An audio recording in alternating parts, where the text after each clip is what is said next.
The woman is accustomed to using her beauty and acting talent as a weapon, turning them into a source of profit and personal victories. She seemed obsessed with collecting awards, thirsting for recognition, and unable to stop in her mad pursuit of fame.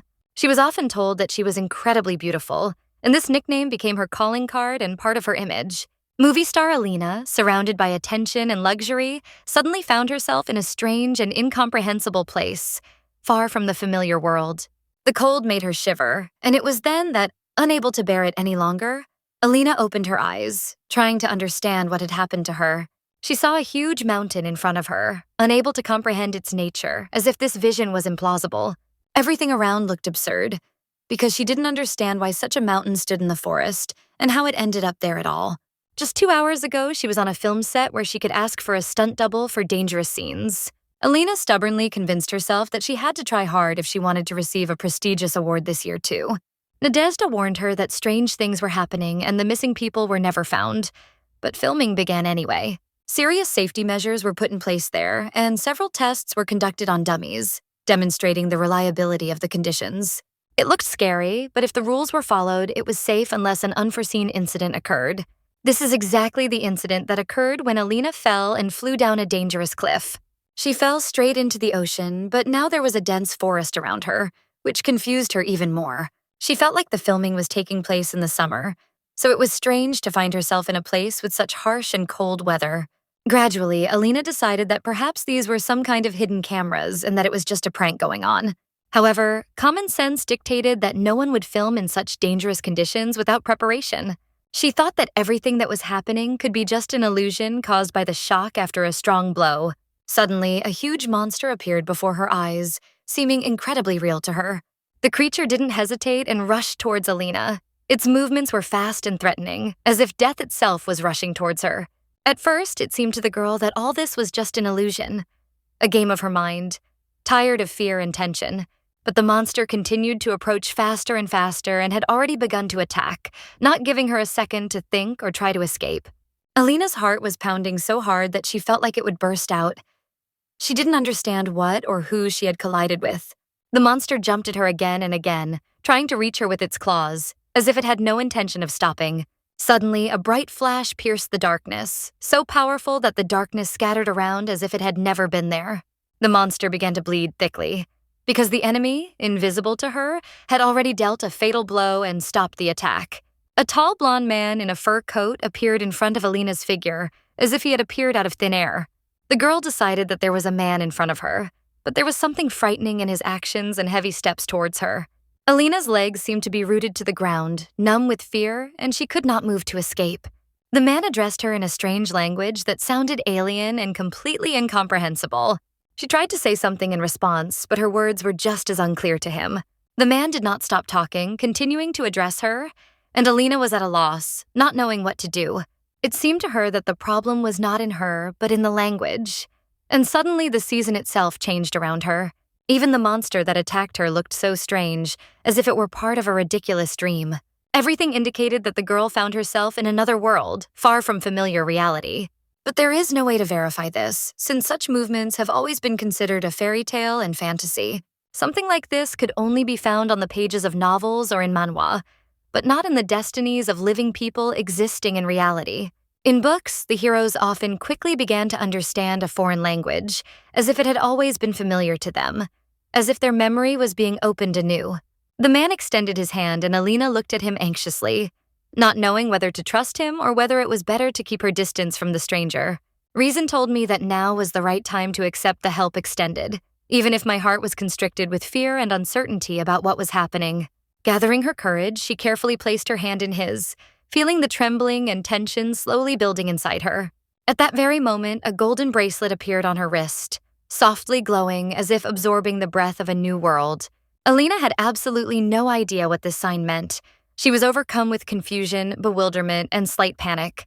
The man noticed that the bracelet had begun to work, but the translation was still fragmentary and did not provide a clear picture of what was happening. He demanded that she pull herself together and not get distracted, and Alina agreed because she had no other choice. He assured me that the bracelet was working properly and there was no point in wasting energy on unnecessary words.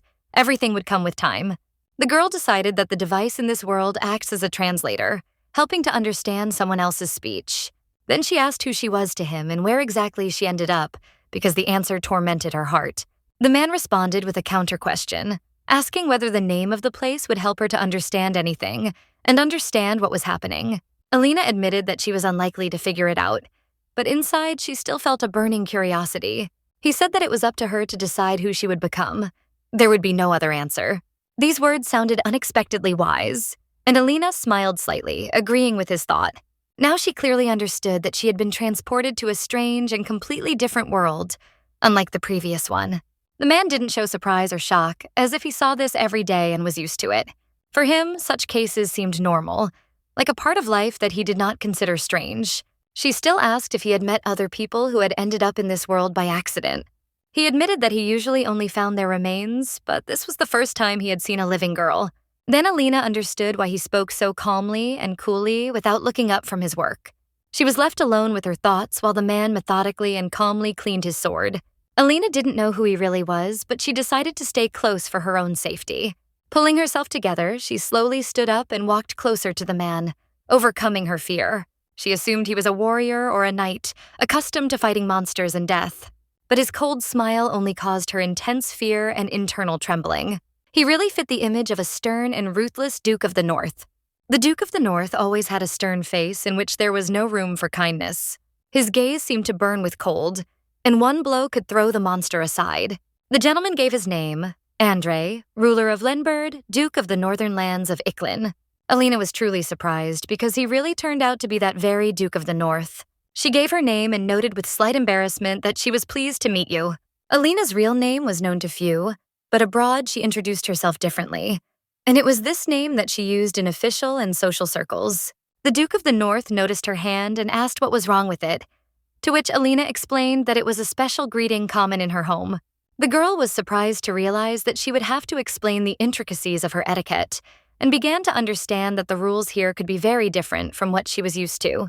He carefully took her hand, and Alina felt a slight surprise when she felt him lean his face towards her palm, displaying unexpected gallantry.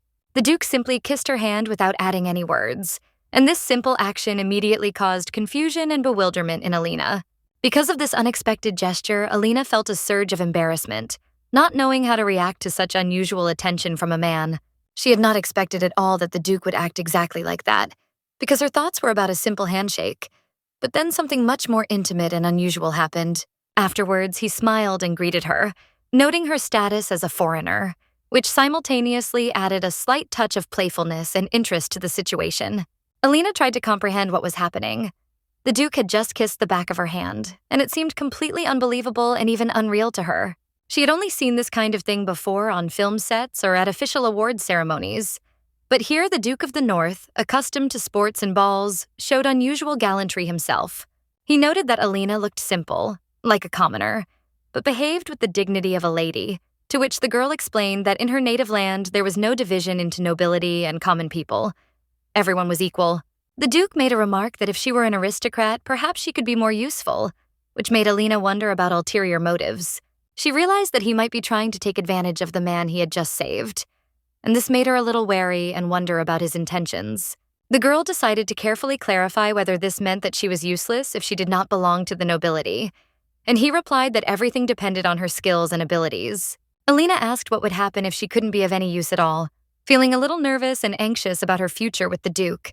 The Duke explained that in that case, some way would be found to give her a use without leaving the girl without attention or something to do. If Alina wanted to leave this mountain alive, the odds were simple and brutal.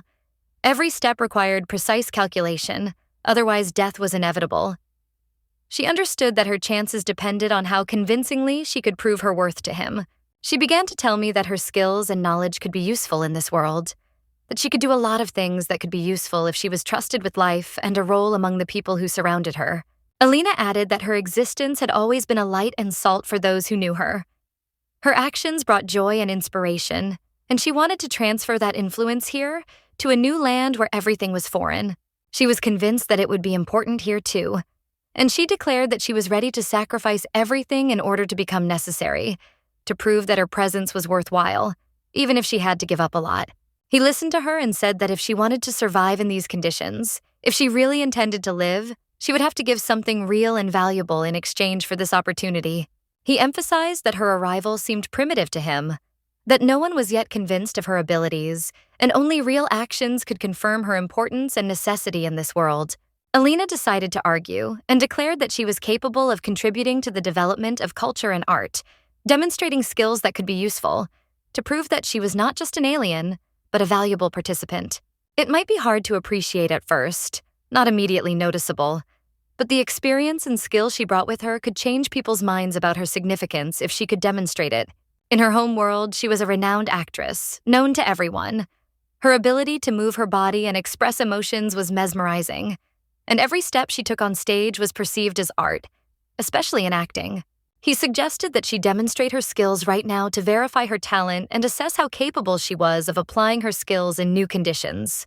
Alina was frightened by this request, but he reassured her, saying that she just needed to start by sitting on a tree and showing off her abilities, without demanding perfect performance.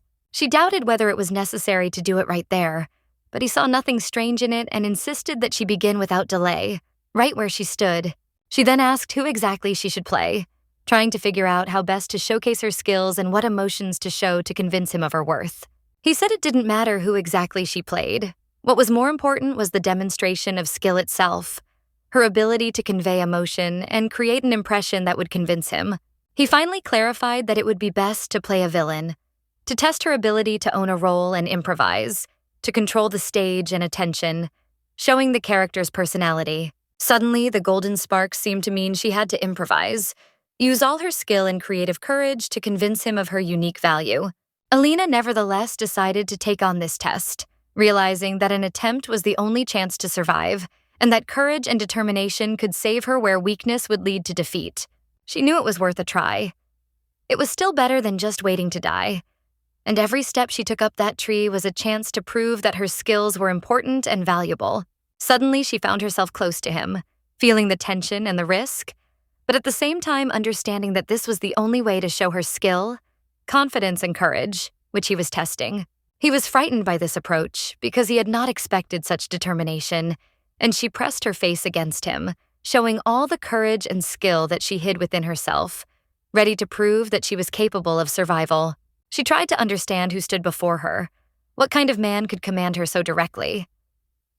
It seemed to her that he expected complete submission, as if she would obey him because he had once saved her. He seems to be convinced that his status as the Northern Duke automatically gives him full right to power, and that the whole world should obey only him, especially her. It seemed to her that sometimes it was not worth jumping to conclusions prematurely, whispering guesses under your breath and inventing entire scenarios in your head. This only confused your thoughts. At the same time, she skillfully watched him, trying to understand whether he would accept the game or whether his irritation would lead to cruelty and perhaps even a threat to his life. Suddenly, he smiled and his face looked a little softer, as if confirming that her observations were indeed close to the truth and that he saw her as a challenge. After this, he stated that if everything went well, after her signature number, there would be a funeral one, as if it were part of some kind of game or test.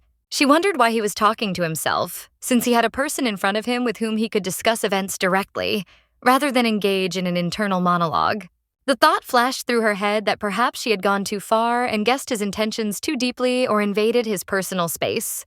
He explained that it was a kind of protection, and surprisingly, she liked it, because now she understood that she could keep the situation under control. He added that if she could act like a worthy opponent, it would be perfect for the role he wanted her to play, and that added to her confidence. Alina was surprised and couldn't hide her curiosity. She wondered what else he was going to make her do, what trials lay ahead. He told her that she would have to enter high society by pretending to be his mistress, and added to this was the threat of death, which made the role especially dangerous. He explained that the threats to life were real, like a test of loyalty and courage, and that completing the task required complete determination. If she refuses, he will never take her with him, and then she will have to remain alone in the forest without protection and a chance of salvation. She was surprised by the strange circumstance. Why did he choose her and not someone else? And what exactly did the Duke notice in her to entrust her with such a role? Entering high society at the risk of one's life could involve politics, intrigue, and complex influence schemes, in which every mistake could be costly. The fact that he entrusted such a task to a random woman meant that there was no one around whom he could trust, and that only she was capable of handling this mission. So she nodded and said she understood, and at the same time asked what she would get in return for such risk and responsibility. He thought for a moment and calmly replied that the main reward was life itself, the preservation of which would depend on her actions and devotion. And this sounded serious. The girl apologized, noting that her life already belonged to him, but he said that if he did not save her now, she would soon lose it, and this increased the tension of the situation. Alina reasoned that even under these conditions, this work would not be a mere formality. It was essentially a life-or-death experience, and she would find it difficult to find the motivation to participate. He saw that if he was entrusting this to her, it meant that there were no other suitable candidates who could handle the task with the same skill and dignity. She noted that they would be involved in high society for a long time, guarding its secrets, which would make her role both dangerous and significant. He had to give her something in return so that she would have at least some material and social support necessary for survival in this new world. He confirmed this by saying that as his mistress, she would live in the castle, receive an allowance, and have a stable position, which made the deal more acceptable. He gave Alina hope, promising that she would have a chance to return to her native places, where her life remained before all the disasters that happened to her. Alina couldn't comprehend what she had heard and tried to understand whether it was really possible for her to return to the lands where her family and friends lived. He explained that there was no certainty, but there was a way. The difficulty was that we were talking about a country full of dangerous monsters where few dared to go. Stories of returning to this country were rare, except from the great wizard with the BTI. If she showed courage in her work, risking her life, he would personally escort her there. But how to guarantee success if she is no longer quite human, and he himself is not a great wizard? There was no answer to this question. Now it was only a hope, but even a small chance became a powerful motivation for Alina, igniting in her the desire to act. All the novels she had read before ended with the characters settling in a new place without returning to the past, and this made her anxious. She thought that there really was a way to return to where her family, friends, and everything dear to her that she had lost remained. Alina's memories again brought back images of her former life and work, moments that seemed so important and unique. She firmly decided that she would take this world back, that she would definitely return home, to the place that would forever remain a part of her heart. Alina said that she would do everything in her power to not miss a single chance and not let down those who believe in her. He suggested returning to the castle to continue the conversation and discuss next steps, allowing Alina to think about what she had heard. Everyone was amazed to see the gentleman accompanying the girl as if she were too weak to walk on her own. They greeted him and asked if he had sustained any injuries during the recent events. The gentleman explained that he had been absent since the morning because he had found Alina and was ensuring her safety, protecting her from possible monster attacks. He was late for the meeting because he was spending time accompanying and taking care of her, which was unexpected for everyone. The servants were perplexed as to how this girl could have ended up in a forest full of dangers, and were shocked by what they saw. The man approached the gentleman and said that Alina must be having a hard time, and he wanted to help ease her condition. But the gentleman firmly replied that he needed help not to ease her difficulties, but so that she could cope on her own. The servants were amazed that his lordship stuttered, something they had never seen before and which caused them doubt and surprise. Alina didn't understand the brazen tone of the conversations, because it seemed like her subordinates could do everything according to the rules without showing such impudence. The master's subordinates began to suspect that he was capable of disrupting all plans right now, and this created a tense atmosphere in the hall. Back in the forest, Alina asked the Duke to wait a minute before returning to the castle, as they needed to think through all the details of their upcoming actions. She didn't understand why she had to play the role of mistress, but she decided to accept the circumstances, and the Duke asked what was required of him in this situation. Alina explained that sometimes a woman suddenly appears in the Duke's life and just as unexpectedly becomes his lover, as if fate itself had decreed it so. She noted that the Duke needed a certain backstory that would explain the reasons for her appearance and their joint actions. The Duke noted that unexpected details could create complications and even lead to unforeseen problems in their plan. The simplest explanation, in her opinion, was that he had saved her, and that this had immediately created a special bond between them. He fell in love with the beauty at first sight, and this feeling immediately became strong and real, despite the unusual circumstances. Alina said that she didn't want everything to look forced, but she was willing to accept the situation if the Duke took her in his arms and showed his care. The Duke was slightly embarrassed by such a request, but still decided to pick her up, realizing that this would strengthen their mutual understanding. The girl was delighted, because she understood that the plan was working, and the Duke was meeting her expectations, creating the desired impression. She had no other choice. She could not interfere with his excitement, which was evident in every movement and look of the Duke. This was especially noticeable when his lordship stuttered and froze, experiencing internal tension before her every word or movement. Just a few hours ago, Alina was kneeling before him, demonstrating humility and caution at the same time, awaiting the Duke's reaction.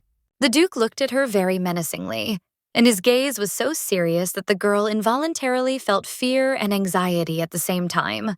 She felt the tension growing, not knowing how he would react to her behavior and how deep his emotions ran at this moment. The girl begged for mercy, and the Duke admitted that he could not believe that his look, full of emotion, could be perceived so incorrectly. She admitted that she felt like prey, but she only did it to make him smile and ease the tension between them. Alina asked the Duke to smile, and he agreed, but his smile was frighteningly serious and at the same time encouraging, emphasizing his inner strength. It all became clear. The Duke was worried about the possibility of violence, and she felt she had to act carefully to avoid taking things to extremes. Then he thought about actually punishing her, and the girl apologized, assuring him that there would be no more such jokes and the tension would subside. Alina also noted that the Duke ultimately asked her to play the role of the villain in order for everything to look convincing, and for this, it was necessary to create the right atmosphere. She asked how they could convince others if his gaze did not express love, but rather a desire to harm, but realized that it was impossible to change that. The girl declared that she would seduce him, creating the illusion of passion and at the same time helping the Duke maintain control over what was happening. The Duke was very surprised by her words because Alina did not mean real temptation, but only help in playing the role so that the game would look authentic. She explained that they could pretend that she had come specifically to seduce him, and this would make their plan more convincing to those around them. From that moment on, the Duke remembered that his consent only strengthened the situation, and now it seems that everything he accepted makes the story even more plausible. Alina added that all of this is more real than his sudden love at first sight, because her actions have consequences and create emotional credibility. The Duke realized there was nothing more to add, and once he had grasped it, she suggested building the backstory step by step, showing emotion through actions rather than words. He didn't know what to do, and she calmly explained that he should agree with everything she said, especially when other people were around, because it created the impression of complete support. She added that it didn't matter how strange or crazy her proposals were, and he, still doubtful, asked how far her madness could go. Then she said that love itself was madness, and he seemed not to understand at all what she was talking about, and she winked at him with a slight mockery, adding to the mystery. She said that lovers give flowers, make gifts, and are ready to give everything they have for the sake of their feelings, expecting nothing in return except sincerity and reciprocity. This is what it means to love. She tried to explain with commas and words, and then asked him if he had ever experienced a similar feeling in order to understand his inner world. She noted that, apparently, he had never fallen in love, and this was due to his character, because people would believe in his love only when he did something unusual and crazy. She explained that she understood his caution and difficult character, and therefore suggested that they act together. She speaks for both, but he also needs to show at least a little passion for their feelings to look genuine. He asked what exactly he should say and suggested that it would be enough to admit that she was his woman, and that would already create the impression of a serious relationship. But she noticed that others might perceive it differently, as if she belonged entirely to him, and this created the wrong impression about her role next to him. She said that if it was him, she didn't mind, but perhaps it would be better to put it this way. He just didn't want to give her to someone else, rather than emphasizing ownership. After this, she admitted that she knows a phrase that can convince anyone, and it can be easily used to influence people and create the desired impression. And this phrase was extremely simple, specially chosen for him so that he could easily apply it without unnecessary effort and doubt. Now, after some time, she did not understand at all why he could not say these words, because everything seemed so simple and obvious from her point of view. She was amazed that his serious expression remained completely unreadable, no matter how many times they tried to rehearse the situation together and explain the nuances to her. He remarked that since she was so confident in herself as an actress, she probably understood better than he did the reason why everything was going wrong, and admitted that he was too stubborn to follow her advice. She agreed with this and suggested starting over from the very beginning, to go through the entire process again and correct the mistakes that were preventing us from achieving the desired result. She tried to help him prepare by rehearsing the situation and explaining exactly what he needed to say to appear convincing and complete the situation successfully. Then the man tried to discern what they were whispering to each other, but the words were barely audible, and their tension attracted his attention, as if the secret could change everything around. The guard approached the gentleman, trying to understand the essence of his words, and carefully watched his reaction, trying to grasp what exactly he was going to do in the next few minutes. The gentleman walked slowly down the corridor, trying to say something, but his thoughts were interspersed with his actions, and every movement seemed calculated, as if he was preparing for an important step. Alina watched him with hope, believing that he would succeed, and her heart calmed slightly, seeing the determination in his gaze and the confidence in every gesture. All he had to do was utter a few words that could change the situation, and everything depended on how accurately he could convey his thoughts and intentions. He finally declared that he would carry her himself, and this news shocked everyone, because no one expected such determination and courage from the gentleman at that moment. They couldn't believe their ears when the gentleman said they were coming back for her, and added that everyone should get ready, as if the plan had been carefully thought out in advance. The guards were completely perplexed, not understanding what exactly was happening and how they should act when faced with the master's unexpected decision. No one could imagine that his lordship could be attacked by a monster, and the thought of possible danger filled the air with anxiety and tension. Everything was so amazing and unusual that Alina decided that the gentleman had made every effort to make everything work out, and this inspired respect and slight admiration in her. She lay there, slightly embarrassed, and lowered her eyes, trying to cope with the excitement that had overcome her at the sight of her master's decisive actions. He asked her to be quiet, and this request made Alina even more embarrassed because she did not expect to react so emotionally. Still, she decided to comply with his request, turning away and keeping her thoughts to herself so as not to disturb the peace of the moment.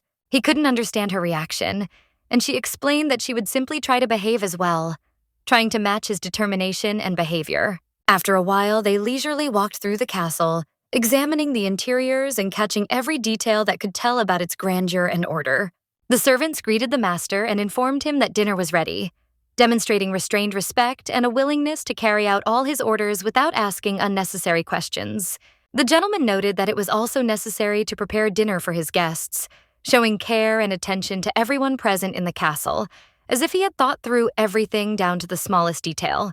Alina noticed that nothing had been done yet, and admitted that she was already feeling tired, while noting that the Duke turned out to be much more generous than she expected, and this earned her respect. The castle was astonishingly large, and she remarked on the impressive scale of the rooms, and the gentleman also remarked how amazed he was that she was so impressed and paid attention to detail. Alina noted that every detail was important and required careful preparation. She suggested they finalize the plans, and he agreed, understanding her point. She sat down on the sofa with a professional posture and expressed her desire to understand why she should be his beloved villain, striving to get to the bottom of the truth.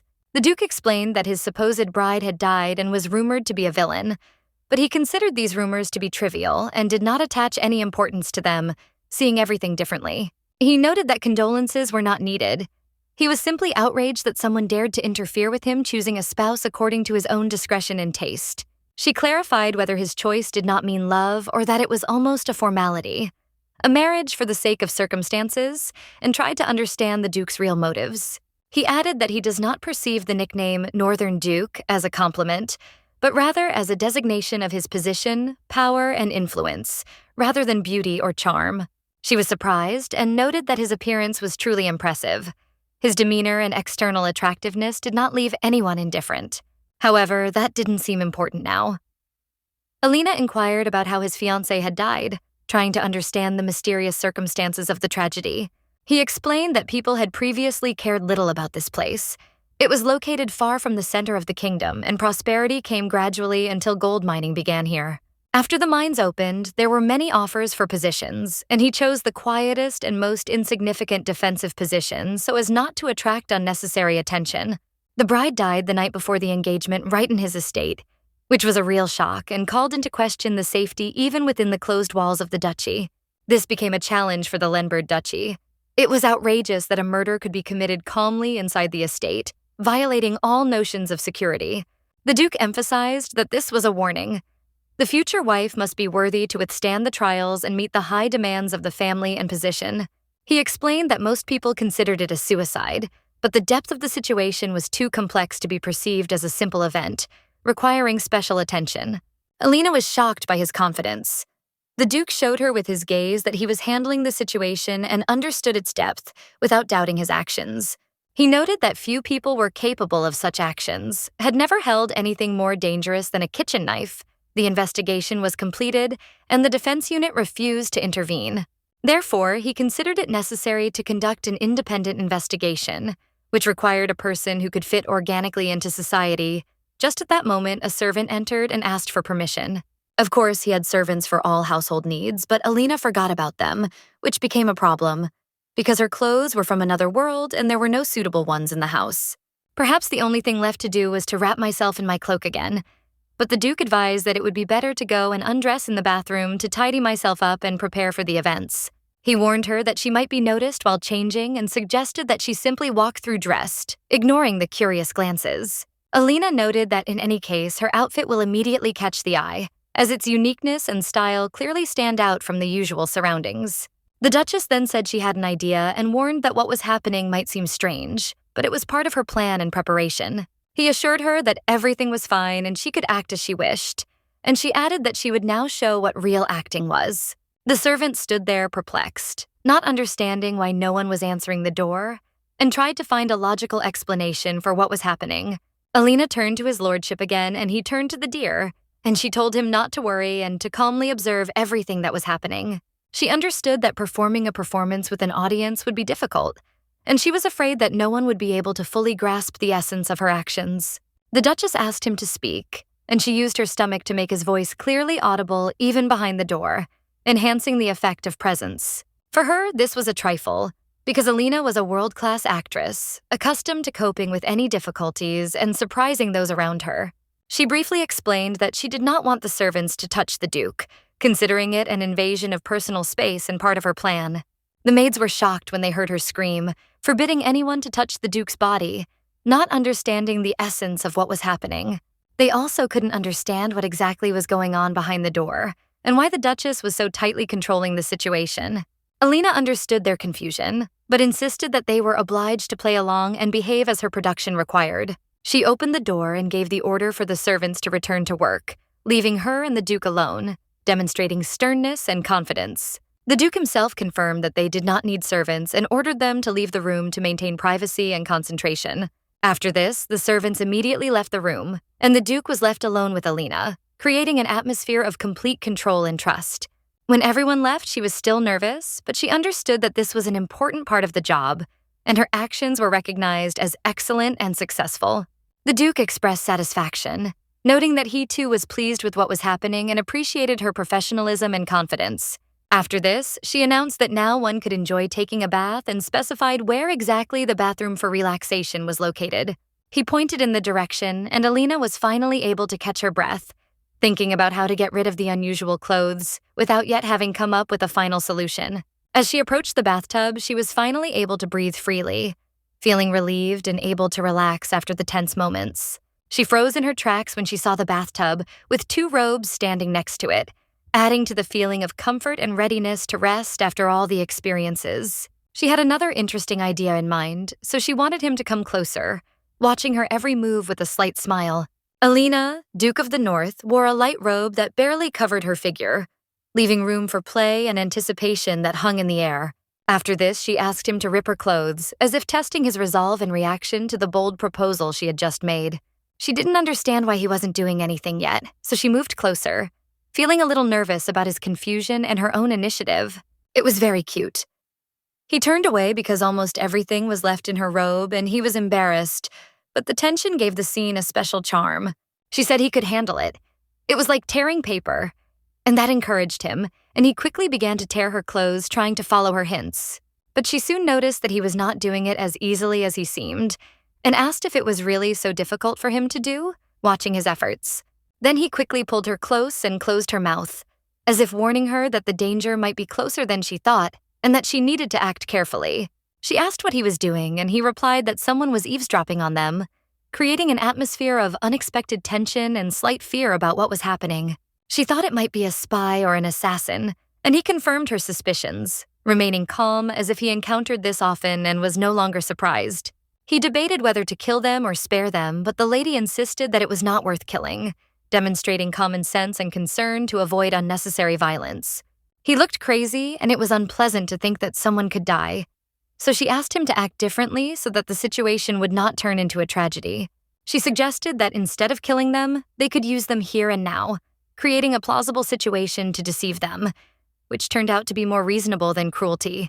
Even if they could only hear their actions, it would take real acting to make them believable, and he admitted he was far from a professional at that. He asked if they should really do something, and she didn't understand why the conversation had suddenly gone in that direction, surprised by his unexpected seriousness. So she pushed him away and said that she had not expected such indecent behavior, feeling a slight anger mixed with the excitement and thrill of the situation. He asked what she was talking about and what she was going to do, not hiding his surprise and slight concern at her bold actions. She said she would play herself, and all he had to do was watch and clap, although he still had to rip her clothes while partially participating in the game. If he could say her name and smile occasionally, it would add interest to the game, but he told her to forget about it, refusing to participate completely. She grabbed his arm and threw him to the floor, then climbed on top, demonstrating confidence and control over what was happening, completely immersing herself in her role. She asked if he had seen her play, and he appeared very embarrassed and frightened, not hiding his confusion at her determination and unexpected initiative. She said that was something to leave to a professional, implying that her skills and courage exceeded his expectations, creating a subtle contrast between the two. After this, Alina began to moan, adding emotional tension to the scene and enhancing the effect of involvement that was felt in every movement. He was throwing her clothes around and was very confused by what was happening right now, feeling both excitement and a little bit of confusion about the situation. He noted that she looked amazing, and no one could understand how she managed to cope with such a shameful scenario, as if all her movements were thought out in advance and fit perfectly into the overall picture of what was happening. Alina acted independently and without any problems, demonstrating confidence because it was impossible to simply tear things up or panic. She knew how to maintain control in any situation. She reminded herself that she was an actress and had to keep a straight face, hoping that the spy had already left the room, leaving behind only a slight tension in the air. The Duke remarked that she probably thought there was nothing more to be heard because her acting was so wild, but that was precisely what caused a slight blush to appear on the faces of those present. Alina anticipated the course of events and suggested hurrying to call the servants while there was still water left, without ending the conversation completely, and wondered if the Duke would be interested in watching what was happening. At the same time, she winked at him coquettishly, assuming that he himself would be curious to see the reaction of the servants and how they would cope with the sudden situation. The Duke watched the living women together in the same room, and it was noticeable that they were clearly busy with something, creating an atmosphere of slight intrigue and tension. The maid couldn't believe her eyes and immediately apologized when she saw that their mistress and another woman were in robes, as if the incident had caught her off guard. She said that she would take Mistress Alina to the bathroom and help her get ready, carefully guiding her every move and reassuring her that everything would go perfectly. After this, she promised to return even nicer and believed that such a reaction from the maid was the ideal result, because everything that happened should have evoked only positive emotions. After a while, Alina was made up and looked neat and attractive, every touch highlighting her natural beauty, giving her confidence for the upcoming events. A gold chain and jewelry completed the look, their value and cultural significance creating the impression that each piece was chosen not by chance, but with special attention to detail. Her clothes were prepared in advance, either at her own request or by the Duke's order, creating a look that was entirely in keeping with the importance of the moment and Alina's role. The maids remarked that the mistress was beautiful, and they fully understood why the lady had chosen this particular dress for today, as it perfectly accentuated her figure and character, making the choice obvious. Alina thought about Andrei's mother and wondered if it was normal that, being just a guest, she evoked such memories and emotions, as if the past were closely intertwined with the present. She wondered what to expect next, because he was literally just outside the door, an excitement mixed with curiosity, making her heart beat faster. Alina opened the door and Andrei appeared in front of her, his presence instantly changing the atmosphere, filling the room with quiet tension and anticipation. He looked at her carefully, assessing her appearance and wondering whether the chosen image suited her and whether it emphasized her advantages. He should have noted that she looked stunning, and his words could have confirmed her attractiveness and confidence, but all that was left was to watch her reaction. However, Alina noticed that he only frowned, and this immediately made her wonder what exactly he was feeling and how he assessed her preparation. Alina didn't understand why his reaction was so sharp. He behaved so strangely that she could barely pull herself together, put on a dress, and appear in front of his mother. The maids apologized, explaining that they were only following orders, and he immediately asked whose orders they were, not hiding his displeasure and slight anxiety. He did not give a direct order to be brought immediately, but the expectation of this command hung in the air and made the atmosphere tense. Meanwhile, Alina grabbed him by the tie and pulled him close, not wanting to lose the moment of intimacy that seemed so important to her. She wanted to know if he was going to stop thinking about others when she was in front of him, all her determination shining in her eyes. It had to be taken into account that he was extremely irritated, and one could guess that at this moment someone else in the clothes of past generations of the family only increased his anxiety. But Alina herself did not choose this dress. It came to her without her intervention, and this added to her internal contradiction. She noted that she looked more beautiful in this outfit and understood that she should not let her emotions overwhelm her, because the situation required patience. He could scold her later, but now rest was more important. Alina wondered what the point of decorating herself was if his lordship didn't like it, and she argued with herself. Finally, she asked him to admit that she was beautiful, hoping to hear those words, which meant much more to her than mere praise. The day had been tiring for both parties. The tension had been mounting, and when he finally exhaled and said she was beautiful, it was a real relief. It was difficult for Alina to hear even the slightest praise from Andre. Every word he said was given with effort and therefore had special value. After this, the maid turned to his lordship, trying to show respect and humility, understanding the importance of the moment and the tension of the situation. She apologized again, showing genuine regret and responsibility for what happened, trying to make amends. She clarified that she had instructed them to choose this dress because it seemed to be the only suitable one, different from the others and appropriate for the occasion. At that moment, he realized whose orders were being carried out, and he realized how little he had previously thought about such details and their significance. He didn't even understand why he hadn't thought of this before. But now everything became clearer, and his thoughts began to fall into order. Alina was afraid to look up and admitted that if she should have chosen a simpler outfit, she apologized for not having thought of it right away. She was very sorry. The girl stood her ground, carefully assessing the woman who introduced her to the gentleman, taking into account Andre's character, realizing that he would not tolerate silence. He said that he might have interfered too much, but he acknowledged her efforts and conscientious maintenance of order in the castle, which earned him respect. He watched the situation through his fingers, despite the fact that she had touched the Duchess's thing without permission, showing tolerance and understanding. The girl boldly tried to explain that she was simply doing her duty, and he, although dissatisfied, saw her sincerity and desire to be useful. Alina couldn't understand why the Duke acted so strangely around her and her parents. He seemed to keep his distance, even though he seemed to be paying attention. He stated that it was too late for her to interfere. She just needed to prepare her husband, and for the rest of the day she could be free without burdening herself with affairs. The son noticed that the maid smiled strangely, as if she knew something that no one else could foresee, and this made him slightly uneasy. Soon dinner was ready, and everything was laid out neatly, as it should be for a gala evening, with attention to every detail of the table setting. Alina tried to feed Andre carefully, making sure that he did not feel awkward and that the meal was calm and relaxed. Andre imagined himself at the head of a knightly order, thinking that his closest friend was next to him, and also that he knew all the details of the upcoming plan. She emphasized that there was no need to play roles around him, asking him to keep an eye on them without interfering unnecessarily and allowing things to develop naturally. Her flirting was just a game. She was going to continue playing her role, and he realized that now even feeding was part of her strategy, a way to keep things under control. Alina believed that her mastery of transformation shouldn't be underestimated. Even a greeting requires a certain look, but in moments of solitude, one can relax and unwind a little. They continued to exchange thoughts, and after a while, she simply said that he should not find fault with her every word, because it interfered with the naturalness of what was happening. She didn't care what anyone might offer in terms of wealth or status. The Duke was not at all to her taste, and she had no interest in him whatsoever.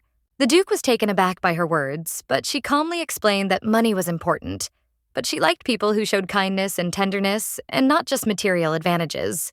No matter how successful a person is, she would not get close to him. because sincere emotions are more important to her than external luxury and influence, even if it is great. She reiterated that there was no need to worry about it. She would never love the Duke, and no circumstances could change her inner choice. Despite all the efforts and circumstances, her heart remained free, and she knew for sure that she would not fall in love with him. No matter how bright and attractive he was, everything was going according to plan, and in this case, it was better to focus on herself, monitoring the development of events so that everything happened without unnecessary surprises. And if she suddenly changes her attitude, don't be surprised. Perhaps new meetings and measures will be held to adjust current plans in light of her behavior. The Duke informed her that he would have to play along if she did not do anything herself to ensure that events proceeded according to the general strategy and did not disrupt order. He understood that feeling of silence when there was nothing to say and suggested that they simply finish the dinner, sending Dion away so as not to disturb anyone else and to give the atmosphere a break. He also noted that it was worth warning her about some important points so that she was prepared for any surprises and understood what was going on. Firstly, spies can appear anywhere and at any time, just like in the bathroom, so you need to be careful, even when talking to yourself alone. This is not a problem for her. She has been watched all her life, a spy cannot scare her, and secondly, it is not worth playing roles when they are alone with each other, so as not to lose yourself. She said she wouldn't agree to pretend to be in love in real life. They would have to practice even together, and if he wasn't happy, they would first have to learn to play roles convincingly. He was already eager to end the adventure, but she believed that he would not succeed now. Soon, her appearance in Lenbird forced her to encounter Lady Janet, with whom she had not previously had contact. There was a stir. A spy had appeared, and this raised interest in what kind of noise would be raised in high society, where he already had little influence and control. She was right, and asked who exactly should be feared in order to prepare in advance and not get into an awkward position in front of influential people. He said that there was one person who really needed to be wary of, and he had to be careful about his actions to avoid getting into trouble. He was completely indifferent to what was happening, and this made Alina wonder who could behave so fearlessly around him. The thought came to mind that it could be some fierce and powerful lady, capable of keeping everyone in fear with her gaze, or it was a simple, evil noblewoman, whose intrigues and petty whims had long filled the rumors among servants and guests. However, there was no time to think about this. The next day arrived, and events were developing too quickly to dwell on guesses. Alina understood that she would have to stay away, because being near him was extremely tiring and dangerous for her nerves. At that moment, Fionel appeared, and on the horizon one could see the first suspect, whose arrival did not bode well. The first one who immediately attracted attention was not at all a fierce lady who could inspire fear with just one look. And this was not a spoiled noblewoman, whose habits and whims had long since become tiresome to those around her. He was a straightforward and decisive man, like a house, making its way through chaos and obstacles, not noticing anything around.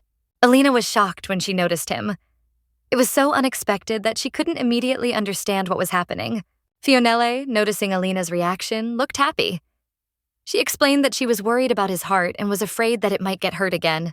So she came here with one purpose, apparently deciding that events could not be allowed to take their course without her intervention. This explained a lot, although Alina certainly didn't expect everything to unfold exactly like this and on such a scale.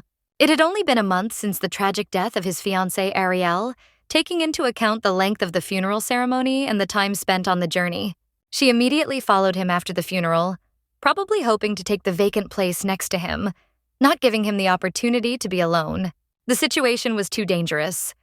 The murder of his fiancée had happened only a month ago, and any new developments could be mortally risky. Anyone who noticed her presence risked their lives, but she still clung to him like a death grip, unwilling to let go. This meant that she was either incredibly stupid and didn't realize the danger, or she was the one behind the murder that had taken place.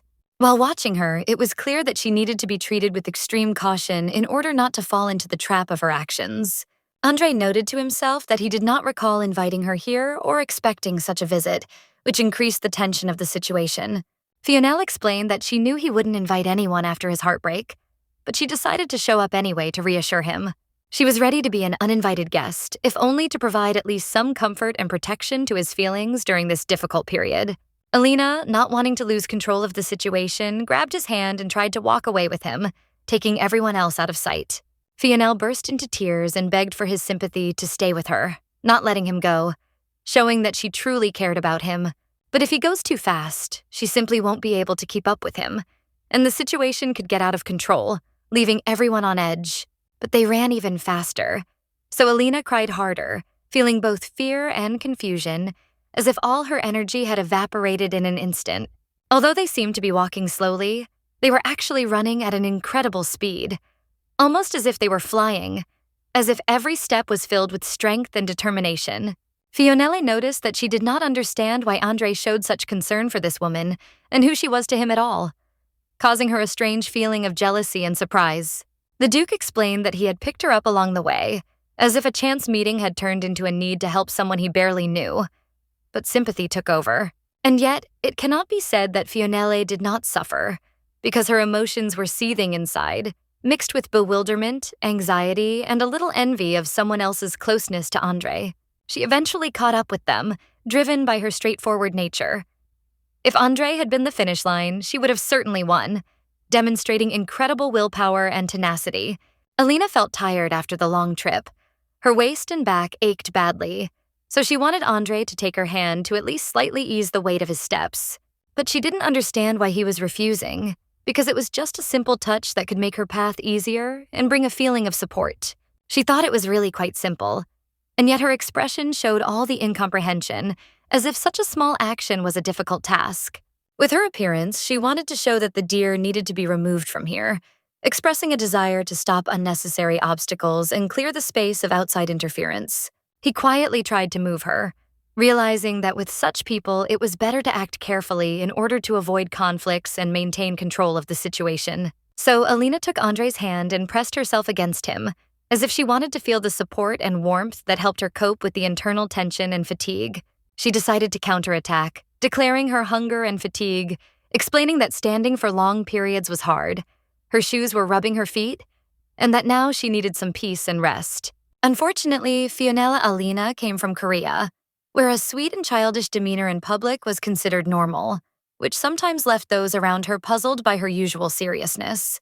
Besides, she was also an actress, so dealing with this was something she was used to, and knowing how to hold her own in society seemed natural, like a second wind. Fionel noted that she was suffering greatly and suggested that she simply lie down and rest, showing concern and a desire to help, even if it seemed unusual for Alina. She asked the ladies to provide services in her privacy, after which she left with Alina, leaving Fionele to understand that intervention was necessary and that arguing was useless. Fionele tried to deny it, but quickly realized that continuing the argument was pointless, because Alina was acting confidently and was not going to back down in the face of obstacles.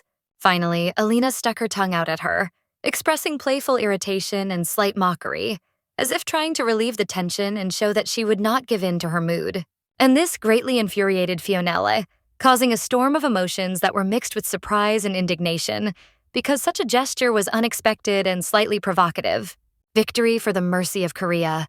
And this daring woman could truly surprise with her tenacity and courage, as if demonstrating strength of character in her every action. In principle, she really was a strong competitor, capable of taking a hit and not losing confidence, regardless of the circumstances and attempts of those around her to influence her. Alina asked Andre whether all people in high society behave so provocatively, feeling curious and simultaneously evaluating the behavior of others in the social hierarchy. He replied that not everyone was like that, and that Fionel was simply strange and aggressive, which was rare, especially given her high position in society and the importance of her family. Andre noted that she still had to meet influential people in various fields, and if the situation became difficult, she might need to reconsider which troubles were worth tolerating and which were not. He added that, of course, no matter how much she wanted, he was ready to make concessions. And Alina was surprised at how easily and simply he agreed to satisfy her requests. Alina offered compensation that exceeded all reasonable limits by 100 times, thus wanting to settle the dispute and demonstrate the seriousness of her intentions. They both tried to act as if the discussion hadn't happened, pretending it was just a joke, even though the agreement to renegotiate the terms was fairly easily negotiated. Alina tried to say that it was a joke, but he didn't take it that way, noting that the situation was not funny at all and required a serious approach. Promoting the audio turned out to be a tedious task, a real battle of wits in which politics, interests, and the cunning intrigues of the people around her were intertwined. The rules of society and the hidden norms of the factions, which she knew almost nothing about, turned every day into a nasty battle, where enemies were literally everywhere. Alina could only remain calm, keep herself under control, not allowing her emotions to control her thoughts so as not to lose control in a critical situation. Until the unknown criminal was found, she had to act carefully, trying to avoid any trouble and not attract unnecessary attention to herself. She also understood that she had to prevent her own death, which involuntarily brought back memories of her first days at work when everything seemed unfamiliar and frightening. I had to go through the same path again, facing old trials and inner fears that had previously seemed almost insurmountable. Andre asked if Alina had finished eating, observing her behavior and trying to understand her mood at that moment. She admitted that her appetite disappeared after she thought about the upcoming responsibilities and difficulties she would have to overcome. Alina watched him carefully as he ate, observing his every movement, analyzing his calm and confidence at the table. After some time, she finally decided to approach him, gathering all her inner courage and overcoming her shyness. When she spoke, the gentleman raised his eyes and looked at her, fixing her gaze and assessing her intentions. Alina asked if she could try some of the steak, wanting to share the meal with him and feel his attitude. But he insisted that she eat her own food, maintaining the usual order at the table and not mixing her dishes with his portion. She noticed that his steak looked much more appetizing and said that it was important for her to eat well to have strength for the work ahead. Alina added that she has to eat quality food and work hard, so she's not going to settle for whatever comes her way. She also asked that after this he cut her steak the same way he had done with his portion, showing trust and respect. They would have had to call someone to bring a second knife by now, since one pair of cutlery was not enough for their meal. So he had to use his cutlery, cutting the food and handing it to her in neat pieces. He silently sliced the steak and offered her the finished portion, allowing her to enjoy the meal without any extra effort. Alina was delighted with such attention, rejoicing at the care and attentiveness he showed at that moment. She noted that she could not eat with her own hands, and this added a special intrigue and tender dependence on him to the situation. So Alina asked him to feed her, trusting him completely and enjoying the moment of intimacy during the meal. He noticed that she really took the situation seriously, although she had put in a lot of effort herself, not expecting that anyone would refuse her. Alina opened her mouth in mild surprise, and he carefully brought a piece of steak closer to her face, as if testing her reaction. He understood that someone was constantly watching them, so their actions turned into a game that he had to follow despite his fatigue. He fed her, and a soft smile appeared on Alina's face, reflecting the warmth she felt at that moment. Alina noted to herself that this scene was amazingly beautiful, and her heart warmed for a moment with simple pleasure. Her appetite returned, and with a slight smile, she asked for desserts to be brought, as if she wanted to prolong this moment of pleasure and comfort. He found it all strange, observing how her behavior was different from usual, and tried to understand what kind of feeling was overcoming her. He only fed Alina a little with the device, not expecting that it would evoke such strong emotions and a soft reaction in her. Now he felt a strange resistance inside himself, not wanting to use the device again, although everything had been simpler before. Alina couldn't comprehend what exactly she saw when he suddenly pulled away, leaving her slightly confused and surprised. Although he was not used to preparing too carefully for dates, for Alina it seemed excessive and too thoughtful. He decided to go first, and Alina noticed how his arms and legs moved in sync, as if it were a carefully rehearsed step. He left rather quickly, moving with a slight awkwardness as if a dog was rushing about its business. Perhaps he really did need to go to the toilet. The situation remained unclear, and Alina decided to carefully prepare their game in order to unobtrusively extract the necessary information on the case. She wondered how to teach this man how to behave on dates, and suddenly a new idea came to her that could make the process easier. Of course, since there was an affair between them, she noted that she had already eaten and would like to know where the Duke had gone, showing a slight interest in his actions. The maid reported that the Duke had most likely gone to his study, and that his actions could only be observed without interference. The Duke opened the window and saw Alina standing nearby with a bouquet of flowers. Her image evoked slight surprise and joy at the same time. She stood holding the flowers and nodded to him in greeting, expressing her joy at the meeting and slight excitement. He watched in surprise at what she was doing, trying to understand her intentions and the logic of her actions, which were different from what she was used to. Alina admitted that she herself did not understand his reaction, hoping that her presence could melt his heart and evoke reciprocal emotions. In front of him was the woman he had been looking for a long time. She knocked on the window and brought flowers, causing both surprise and awe.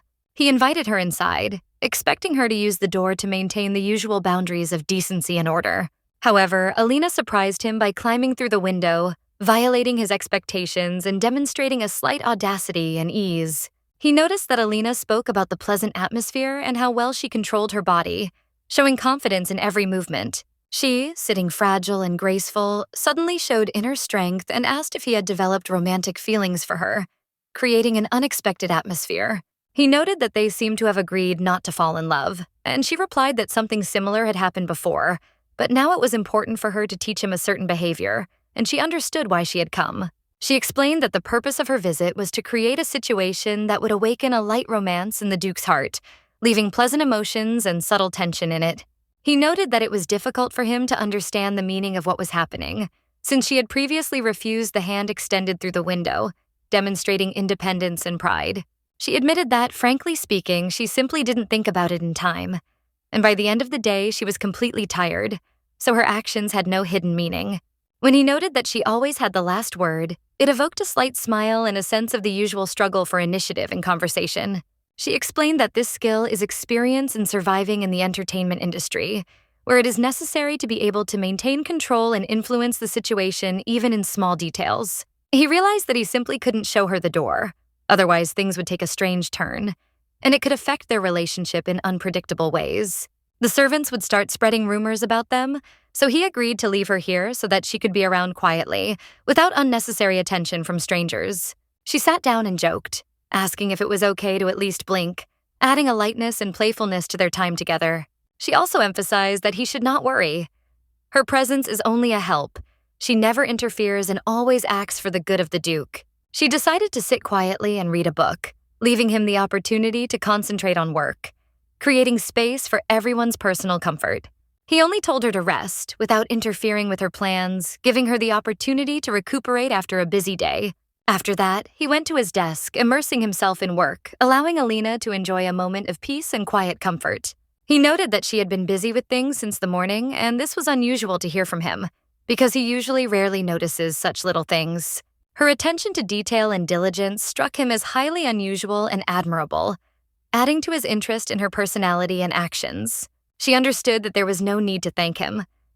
This was only the beginning of their interactions and time together, which would develop gradually. After a while, she fell asleep quietly on the sofa, feeling the warmth and calm that the Duke created with his presence nearby. Waking up, she thought about the time, assessing how much time had passed and preparing for the next day, full of new events. She noticed that she was wearing the Duke's clothes, which added a slight awkwardness, but also a feeling of security, as if he was caring for her even in her sleep. Her whole body ached from lying on the couch for so long, but it was nice. She needed to stretch to feel light and free to move again. Alina decided to go to the training ground to combine physical activity with a request for Andre to teach her local martial arts. She understood that frequent meetings would strengthen the intimacy between them, and that studying together would be excellent practice for romantic interactions. She decided that this was a great idea and was going to change clothes so she could go to training right away, without putting off the important matter. Upon leaving, Alina asked a servant where the Duke was, showing interest in his whereabouts and a willingness to join in the classes.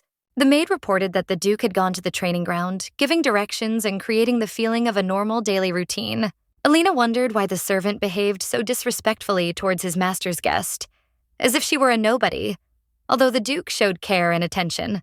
Alina carefully observed her interlocutor's mannerisms, noticing every gesture and glance from top to bottom, as if before her was an opportunity to play the role of a daring villain, using the moment to her own advantage. She insisted that the maid show her where the landing was, but she only pointed beyond the wall in the distance, as if she herself was afraid to explain and was trying to avoid a direct answer.